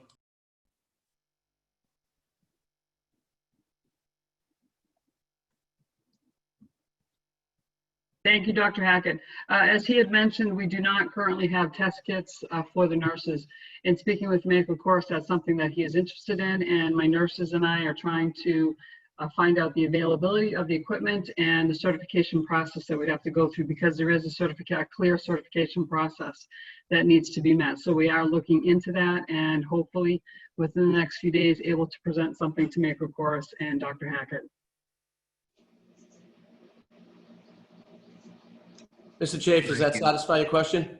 Yeah, I realize it's expensive. We can't test every kid, but if we can slowly build up some kits and get them certified, maybe we could slow down the spread or whatever if some kid does come down with it. Well, I do remember us talking to, any isolation rooms and things such as that. It was rudimentary at best, but we will, those types of ideas have to be brought forth when we know exactly what our space needs and, what we have as far as availability. But I'm willing to bet we're going to be able to come up with some type of a protocol that if we believe that someone's coming or showing those types of signs, we'll be able to isolate and go forward. Okay. Mr. Chairman? Yes, please. Mr. Chairman, I would just like to add that is something that I would, I'm really working with Mary Beth and her staff on. I think it's important. Testing is so important. Testing allows us to discover asymptomatic individuals, as well as be able to find folks with COVID. And having had COVID, unfortunately, I understand what it's like, and I don't want anyone else to get it. So I think testing is so important. Masks are important. But I am committed to working with Mary Beth and the health department to try to not only just get a few, but get as many as we can. So we have the ability to do, we're looking at the rapid test as well, so that there isn't that anxiety of time waiting for the test to come back. I know that when I took my test, I waited 2 days before I got a response, and it was not fun to wait. So you have that commitment from me as mayor that I am going to work as hard as I can to make that happen. Thank you, Mr. Mayor. That does give us a degree of comfort, knowing, obviously, with your personal experience. We look forward to, like I said before, integrating with the health department and working together for the best practices going forward. Thank you, Mr. Mayor. Okay, any other comments or questions? Excuse me, Mr. Devon. Yes, by all means, Mr. Chair. This question will be aimed towards Jim Lee and Dr. Hackett. The in-person classroom, when the kids come back, if we go 2 days on, a day off, and then 2 days on, could we maybe go, say, 2 different groups, like Monday, Tuesday, Wednesday, the other group go Thursday, Friday, then the following week reverse it, the first group go Monday, Tuesday, and the other group go 3 days, so we're maximizing the time the kids get in classroom? We certainly can look at that. We've had some conversations around it. One of the things we talked about with the best day off, if we're going to have a full remote day for everybody, would likely be Monday. And we had some sharp administrators mention that again this morning, because there are so many Monday holidays that that would be a good day to plan for a remote learning day. It also provides us a 3-day span where we don't have kids in the building. And I know that earlier on the advice was 72 hours for any hard surfaces and for the virus itself. So one concern we have is just how families manage their childcare and how families manage the schedule. So depending on when we how we do the rotation, we're just trying to make sure that we can be as consistent as possible, because I know that we believe that families parents will have an easier time getting childcare on a consistent schedule versus a rotating schedule. So those were just some of the considerations, but certainly it's still up for discussion.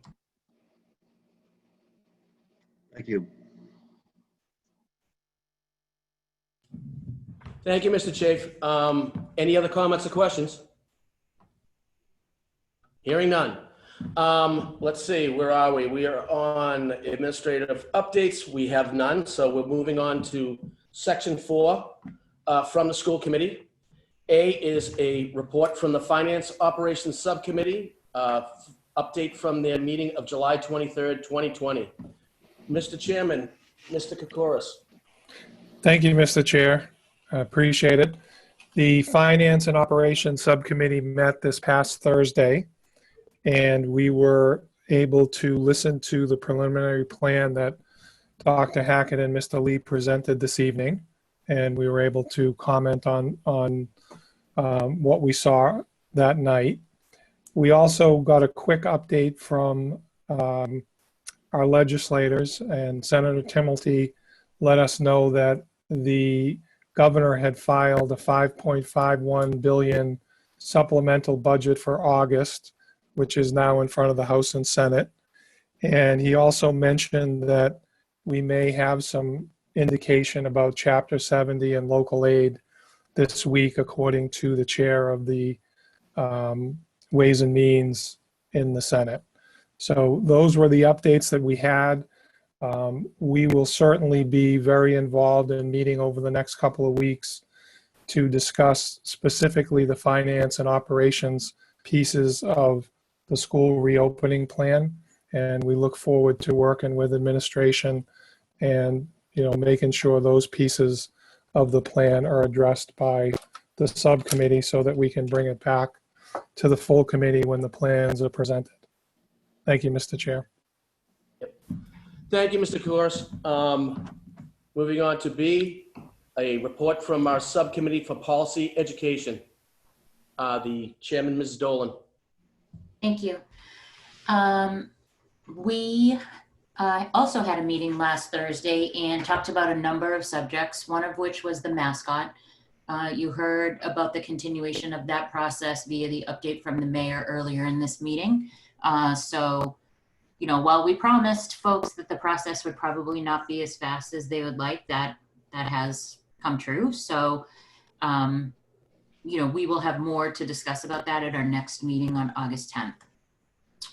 The next item that we talked about was the resolution that we look forward to passing also hopefully with at the same time. There is a boilerplate resolution from the Mass Association of School Committees regarding an anti-racism statement. What we chose to do as a district is take that boilerplate and modify it for our needs and expand it into a diversity, equity, and inclusion resolution. With our first pass at it, the district-wide diversity steering committee took a look and made some comments. Over the past week, I worked to incorporate their comments and add some additional text on my own. Dr. Hackett sent that back out to the members of the policy subcommittee as per the rules that we need to follow in terms of communication. So that resolution will head back to the district-wide diversity steering committee for them to take another look at it, and then we'll be able to bring it forward to the full school committee for comments and hopefully passing that. The next item that we talked about was the same one that Mr. Kokoris just mentioned. We spent a lot of time talking about the school reopening planning, as that is truly the hot topic of the day and where we're spending the vast majority of our attention here in the summer, as is rightly so. Dr. Hackett will, I believe, talk about some revisions potentially to the school year calendar if we're ready for that. And then the last item that we talked about was a consideration of the diversity steering committee recommendation regarding the Braintree High School administration titles.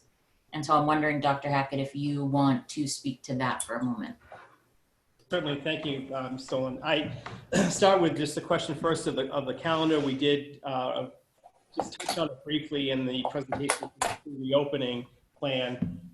We are looking to start later than the calendar that is currently adopted and in place. We are looking at either starting with students either the Monday, the 14th of September, or the following Monday, which is the 21st. So we'll get some feedback on that as we move forward with the various groups. There's some good reasons to delay the start, primarily to make sure that our staff has enough time to get back in the buildings, go through some professional development, and then as I described in the phased-in plan, it will also give us some time to look at doing some actual trial runs and some other work to prepare for students to return. So more to come on that. I'm losing track of the other topic. I'm sorry. It's the administration titles. Yes. Thank you. All right. So we did with the district-wide diversity committee. We had a conversation about various things, but including were concerns around, and this has come up from various members of the public. It's also been a conversation that has taken place both a little bit formally and informally over the last few years. The titles of the high school administration. As you know, we have a headmaster. We have 3 housemasters. We are organized our students by houses. And the discussion from the diversity committee and through me to the policy and education subcommittee was the recommendation that we look to change those titles. I don't know that we're prepared to make that formal recommendation this evening, but I have talked to the BEA, Kyle Frederick, to be specific. The titles that are currently in place are in the contract. There's no anticipation that there's going to be any issues around changing that within the contract. And the job descriptions for the housemasters really are really just completely taken from vice principal or assistant principal job descriptions in other communities. So again, we are one of very, very few communities that uses those titles. It was some interesting conversation with a couple of the administrators who said that when they go somewhere to a regional group of their colleagues, they always introduce themselves as principals because it just feels uncomfortable, not from any other reason than it feels a little bit pretentious to say that they are a housemaster or a headmaster. So I know that there's support from the actual administrative staff to make that change when we are ready to bring it forward. we would be likely recommending the titles of principal and assistant principal. We would maintain the use of the term house, because that's what we've always done in terms of organizing our students. So it'd still be house 1, 2, and 3. So that's where that discussion came from. And we will likely bring it back to the full committee next time. Great, thank you for the update. Any comments or questions from the school committee? I have one, Ms. Dolan. Didn't you talk about the new communication structure? Oh, I'm sorry. Yes, we did. Yes. Thanks for the reminder. Mr. Kokoris, would you like to speak to that? Thank you, Ms. Dolan. Thank you, Mr. Chair. We gave an update a couple of weeks ago about both outgoing communication from the school committee and also incoming communication to the school committee.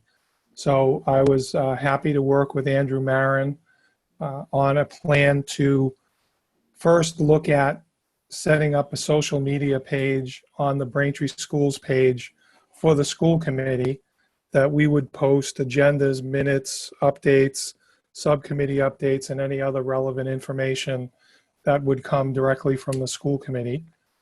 And we also talked about how you can best communicate directly with the school committee so that you don't have to click each individual name on the school committee or on the school website. So, you know, we'd like to maintain, obviously, the individual email addresses, but we also would like to add a Braintree School Committee email address that would then disseminate out to each individual member for any communication from the public that would like to go directly to all the school committee members. So if I can, Andrew and I would like to just walk you through our thinking on what the social media page would look like. And then we would hopefully, since this is the second presentation, we'd like to get a vote so that we can move forward with both of these recommended communication changes.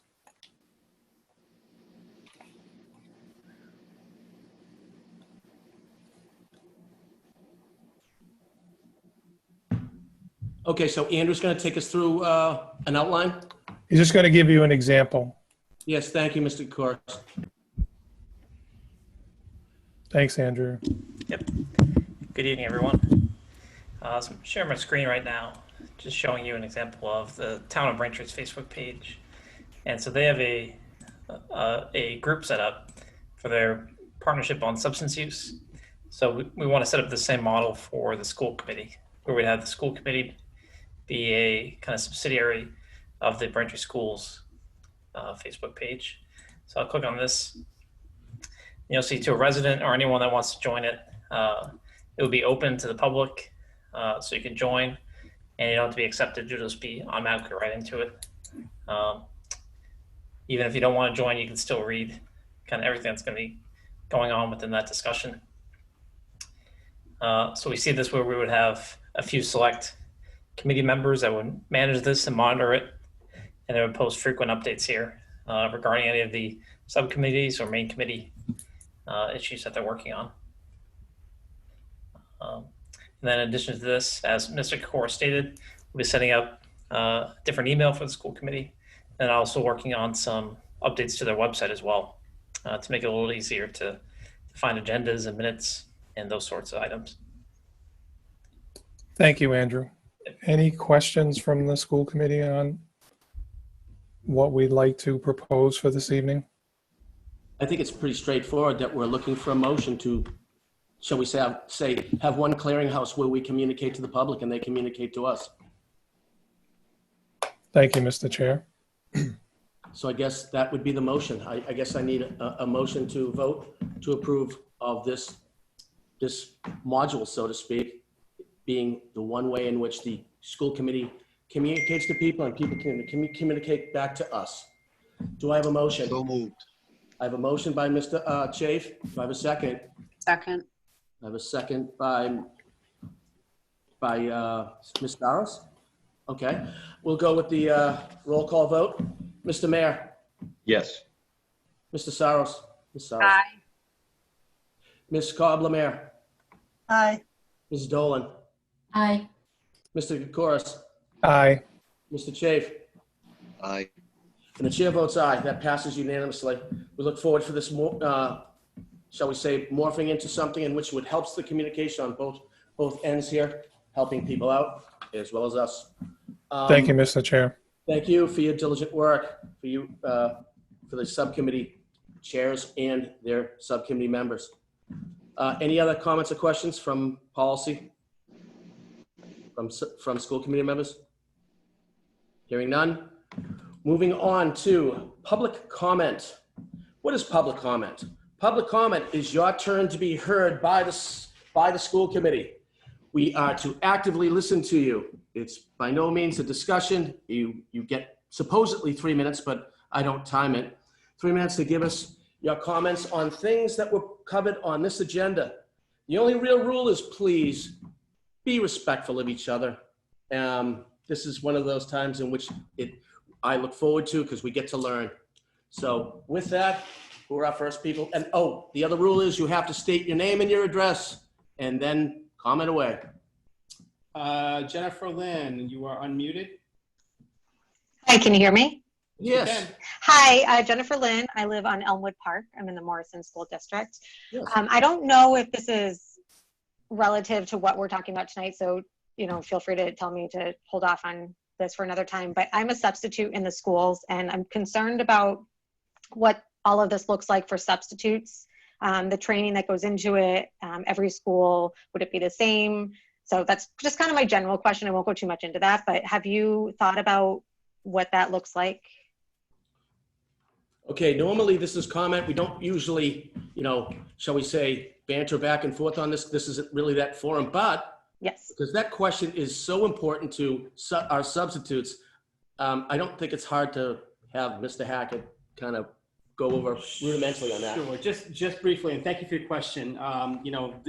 Certainly there are questions that get asked along the way that take us a little bit by surprise, and that's why we're happy and glad to be able to have people participate because they think of things that we may not have.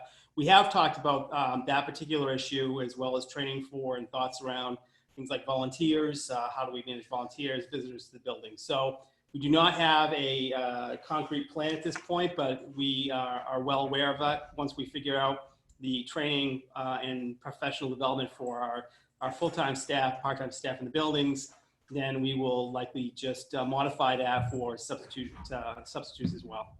Okay, great. Thank you so much. Thank you for your comment. Next.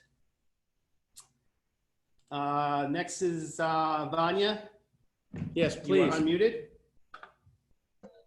Hi, can you hear me? You can. Okay, hi guys. Hello everyone. Hey.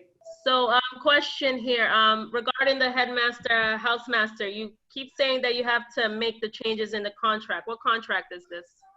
The Teachers Association, the BEA, has a contract, and the titles are specified in that agreement, which is a formal document, legal document that we can't change unilaterally without a conversation. I know there is support from the BEA to do that. So who do you have to have a conversation with? We already are having conversations with the BEA. We'd actually have to do a memorandum of agreement. Okay, and when do you guys plan on doing that? We've been in progress with it. I don't know when we'll have a final approval of it, but we'll continue to move forward on it. Okay, because this is the thing right here. So I sat throughout this whole meeting, and the most important things being the mascot and the change of the headmaster, housemaster changes. We've never voted on that, and that is the most important thing. I've heard several people say that COVID reopening in the school is the most important. No, the most important thing right now is COVID and also the racism in Braintree schools. We haven't addressed any of these issues that are the major issues going on in the schools. What hope are we giving the students of color that you guys are working on making these changes? Because I sat throughout this whole meeting and I've seen nothing. Okay, you're gonna have to realize that, like we said, with the changes, because they're contractual and we have contracts with our teachers and our administrators, that it's easy to change the word, but now we have to go back and let them know why we're doing it and look at what the ramifications are. Is it a situation in which we have to change language, things such as that? We want to do this as fast as we possibly can. But in doing so, if we shut someone out, if we make a mistake whereby exacerbating it, I hear what you're saying and I fully understand and agree. But because I understand and I agree, I still have to go through our process properly so that we dot all our I's, cross all our T's, we put it to rest and we move on correctly. Well, I just don't see how hard that can be. Hey, if you want me to bring my daughter in to speak with the people in the BEA and tell them how she's faced racism in Braintree schools, I will gladly do so. I don't think it's a case of that. Yeah, but it's something that needs to be addressed, and it needs to be addressed now. These kids are tired of being patient. They're tired of hearing about these meetings. They need the changes now. Okay.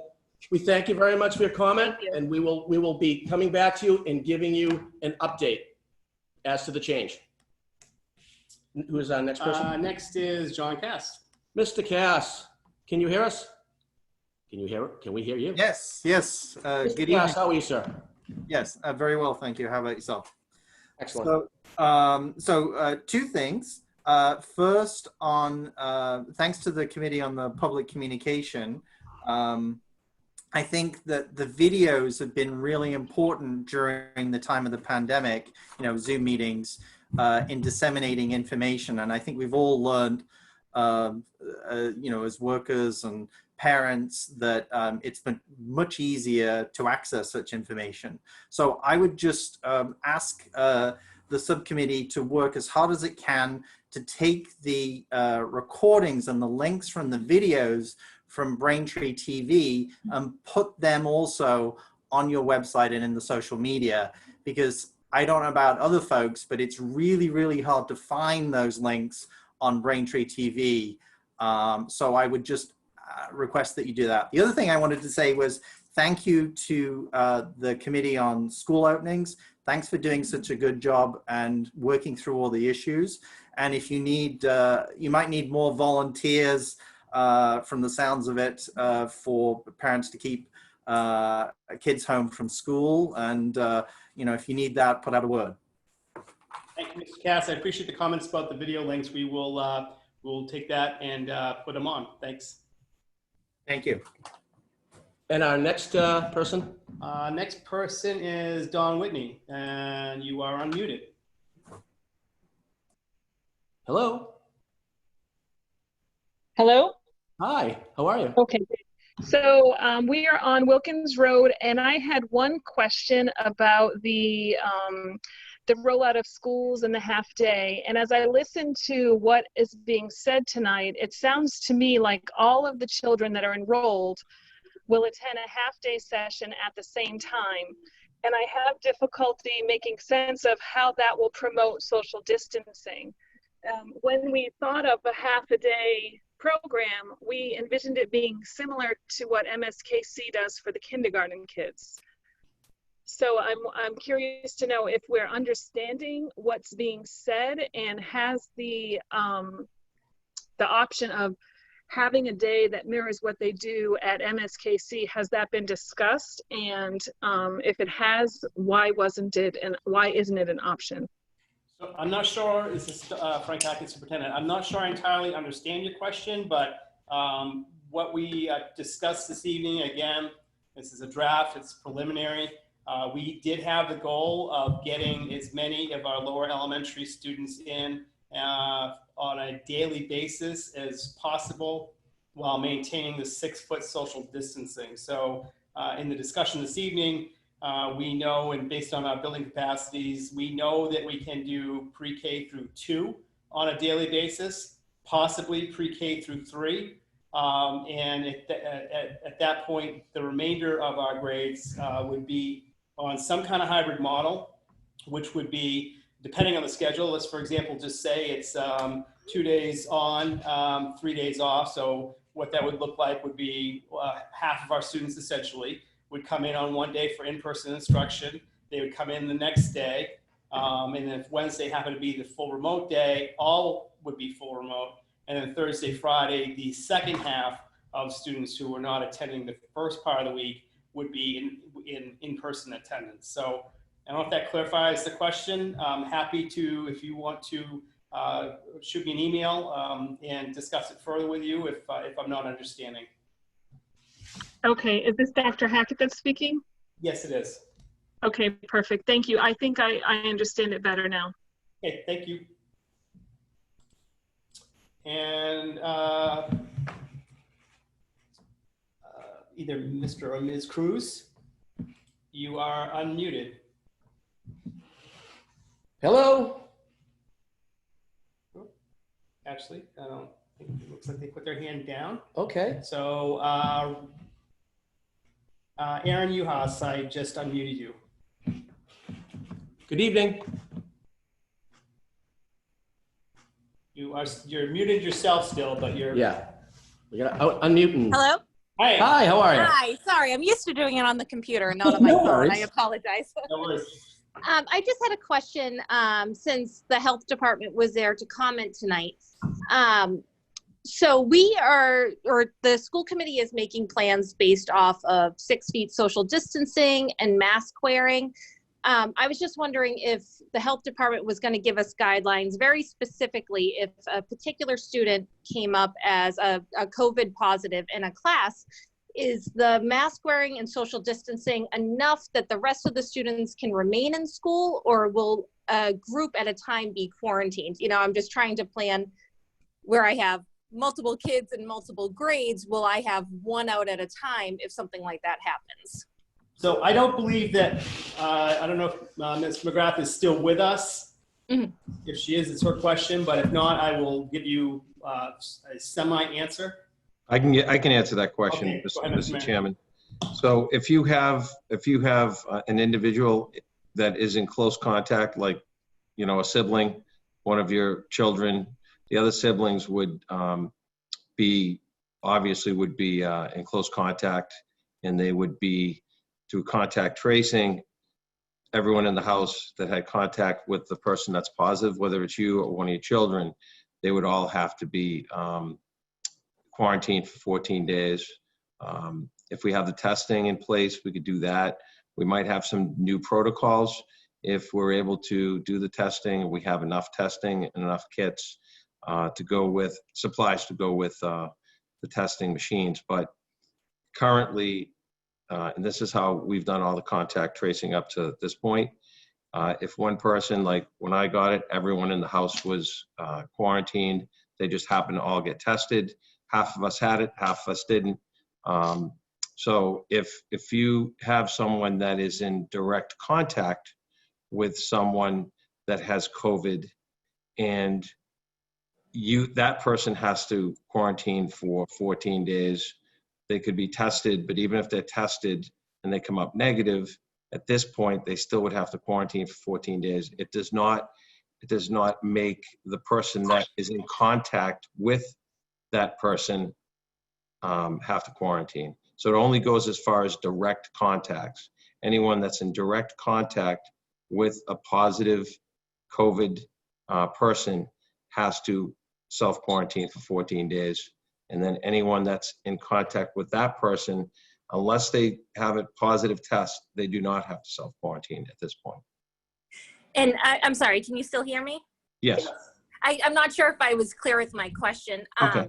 So I'm thinking if my third grader is in a class and they're 6 feet social distanced wearing masks, and someone comes up positive in their class, is that class going to be quarantined? Or is the masking and social distancing enough that they won't have to be? I'm just thinking, am I going to have kids out for 14 days at a time, various points during the year? Well, I would tell you at this point, it would most likely be yes, but those guidelines could change based on the state. I know that there was a situation where I didn't feel that they should have quarantined all of the entire team. They did, but it was based on the state's recommendation. So at this point, I would say yes, but those guidelines could change if we have the proper testing and we have other changes that could take place within the state's guidelines. So right now, anyone that's in close contact and being in the room, you know, I would say at this point they would err on the side of caution as of right now. But I think that if we get to a point where we have the testing and we have some more data, it might change. But right now, they would be a close contact and would have to quarantine. And I know it's obviously a nebulous situation that changes constantly, but do you think DPH will provide us with those guidelines prior to the start of the year? I can, Ms. Hughes, I can just say that I know that, for example, we have a call with the commissioner on Wednesday. There's a relationship between the Department of Education and the Department of Public Health is an interesting one. And there have been some conflicting guidance that has come out between the two organizations. I am relatively confident that DPH will come out with a very specific set of guidelines around the scenarios that you just described. To the mayor's point, certainly contact tracing is going to be important for us. So, for example, students will have assigned seats if they're riding the bus, and we will have a good idea what student movement looks like throughout the building. But there has, to my knowledge, not been any kind of final guidance issued. And then in the end, as we described before, it is really the town of Braintree Health Department that kind of sets the rules as to how we're going to treat that. So hopefully more to come on that in the coming weeks. Great, thank you so much. And at this point, it would be definitely a 14-day self-quarantine as of right now. So, thank you. Thank you, Mr. Mayor. Our next contestant. Ms. Leewald, you are now unmuted. Good evening. And you need to unmute yourself. Great, can everyone hear me? You can, yes. We can hear you. Great, thank you so much. My question is around curriculum. So whether the students are operating at a steady state or if they end up going remote abruptly because of certain changes or whatnot, will the curriculum cover all subjects, or will it look like what we saw in the spring? Mr. Lee, are you available to answer that question?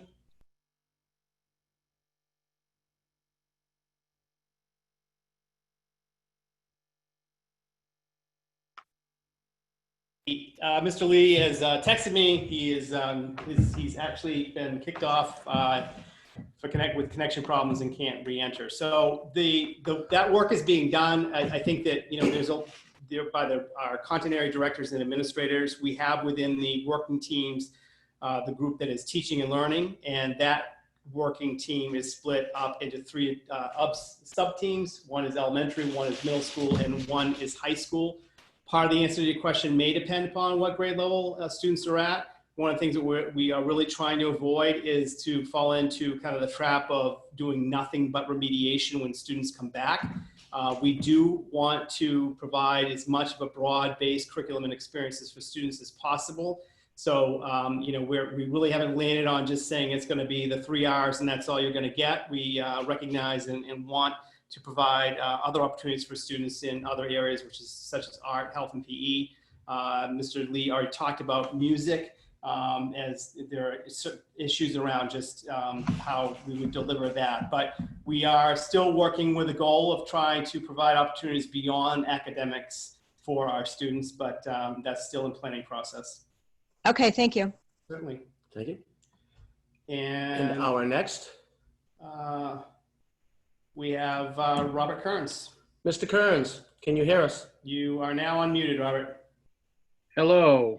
Can you hear me? Yes? Yes. Yes. Thank you. I have a couple comments. First one is on process. I looked at the agendas for the towns of, City of Quincy, Town of Weymouth, Holbrook, Randolph, all surrounding Braintree. And their public comment period is in the beginning of their meeting. And I know that it has been a long-standing process of having public comment at the end, but I think with these long meetings, it would be nice to have some of the comments and have them in the beginning of the meeting like our fellow communities, because it's kind of hard to listen to all these long presentations. I mean, I find them interesting, but I don't know if everybody necessarily has the time for that. So that's just one comment. I think we should look into changing that, like the other communities surrounding Braintree. Other comment about the re-going to school, I'd probably say stick to remote with the cases trending up. And I don't know if it's worth leasing the St. Francis Catholic School, like they said at the subcommittee meeting, if it may be empty. set time. I don't know how you would do the leasing, if you could, save money by not leasing it. I don't know where that is at. And then with respect to the mascot, I'm glad to see the removal of the imagery. However, I believe it's a half measure, and it's time that we, move on from this and pick a new mascot. And another thing, I think Fairies Gray was on the call, but Ren, the mother of Fairies Gray, is on. So if Ren's there, they may want to speak. I don't know, but that's something I think you can look into. But definitely, it'd be nice if the comment period was in the beginning of the meeting, so like people who were on who had to jump off could speak. I think as the other towns have done it, I think it's a good idea. Thank you very much for your comments. Greatly appreciated. And our next person is Ms. or Mr. Cruz. Mr. and Mrs. Cruz? It's one or the other. You are unmuted. Please. You need to. Hello, can you hear me? Yes, we can. Please Wonderful. do me a favor. State your name and your address, and then we can go from there. Thank you. This is Luis Cruz, Brewster Avenue, Highland Parent. Excellent. Yes, I very much appreciated the breakdown of the phases of how the school opening was going to occur.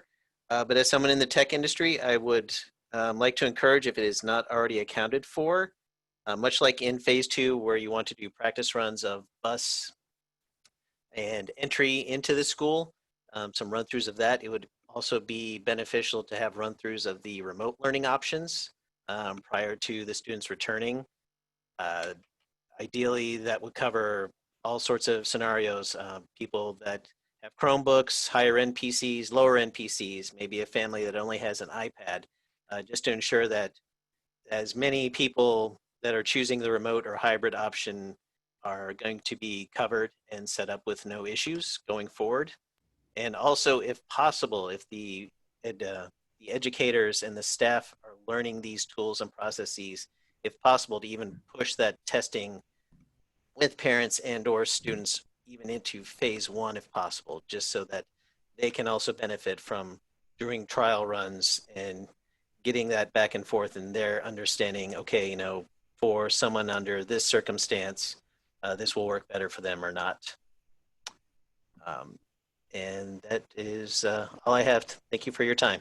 Thank you, Mr. Cruz. Greatly appreciated. We'll take it into account. Do we have anyone else? We have one more. I'm looking still. Sarah St. Laurent, you are unmuted. Good evening. Hello. I'm Sarah St. Laurent. I live on Cleveland Ave. I'm a Hollis parent. And I was just wondering, in the beginning you were saying starting as half days to start. I'm wondering if you have any sense how long we can expect to have half days before we go to potentially a full day model. So just again, I want to point out, because I can never say it enough, that was that was what you saw tonight was a draft. Preliminary. Anything can change. And right now, our thinking is to, again, start conservatively and then loosen up as we go, as conditions change and hopefully improve, and as we get our routines in place. So I don't have in my mind an actual time frame for that. It would really depend on conditions. If conditions begin, continue to improve in terms of the virus, and we get better at our routines to get those down, then we would be more likely to open that discussion up more. We are concerned a little bit about the front end of the school year, just in terms of the number of students who are coming back, and college students into the Boston area, the traveling that's happened, and just the spikes that are being seen elsewhere. So that also, we will benefit hopefully too from a later start in the school year. I think we'll have more information at that time. But so no real set timeline. It's going to be kind of a game time call as we move through the year. Thank you. And I'd just like to echo some of the comments about the need to really look at the mascot change, and also changing those titles, as I know you're working on it. I know it's complex, but the extent that that can be expedited, I strongly support that. Thank you very much for your understanding and knowing that it's a little bit more complicated than just, magic markering things. In order for us to do things correctly, there's a process we have to go through, cross all the T's, dot all the I's. So thank you very much for your understanding, your comments. There are no further questions. Mr. Okay, Chair. and moving on, we will now enter, oh, we Mr. are going Chair? to, yes, by all means. I believe there's still one hand up. Is there? Yeah, it just came up. Okay. But I can, hold on. It's Lauren Kay. Lauren, you should be unmuted. Hi, can you hear me okay? Yes, Ms. Kay, how are you? I'm good, thank you. I just wanted to emphasize, thank you, Mayor, for meeting with Ferris Gray. It's great to see that these conversations are finally happening. And I just want to emphasize some of the points other people made where, I know we've talked a little bit about the imagery tonight, but it goes beyond that. It's the entire name, it's the image, it's all of it. And so if we can focus on this holistically moving forward, that would be fantastic. Thank you. By all means, thank you. Is that it? Hold on, just want to double check in case there are any last minute hands that pop up. That is it. Okay, at this point in time, we will be adjourning and then going into an executive session because we'll not be coming back from executive session. Did you give all the people? So just for the school committee members, I will be sending a link to your email shortly that you will use to get into the executive session. And what you will do is you will leave this meeting and then you will go to that link and open that link for the executive session. Okay, I have to read this. We are entering into executive session pursuant to Chapter 30A, Section 21A3, to discuss strategy for the negotiation of collective bargaining contracts. As an open meeting may have a detrimental effect on the legal position of the school committee, as declared by the chair. I do believe we need two motions, one to adjourn and one to enter into executive session. So I'll take a motion to adjourn. So moved. Do I have a second? Second. Second. Okay. Do I have a motion to go into executive session? So moved. Do I have a second? Second. Okay. Let's go through a roll call. Mayor Kokoris. Aye. Ms. Soros. Aye. Ms. Cobb-Lemaire. Aye. Mrs. Dolan. Aye. Mr. Kokoris. Aye. Mr. Chafe. Aye. And the chair votes aye. So we are now adjourned and we'll be entering into executive session whereby you'll be getting the links. Thank you, people. Have a good evening. And thank you for tuning in.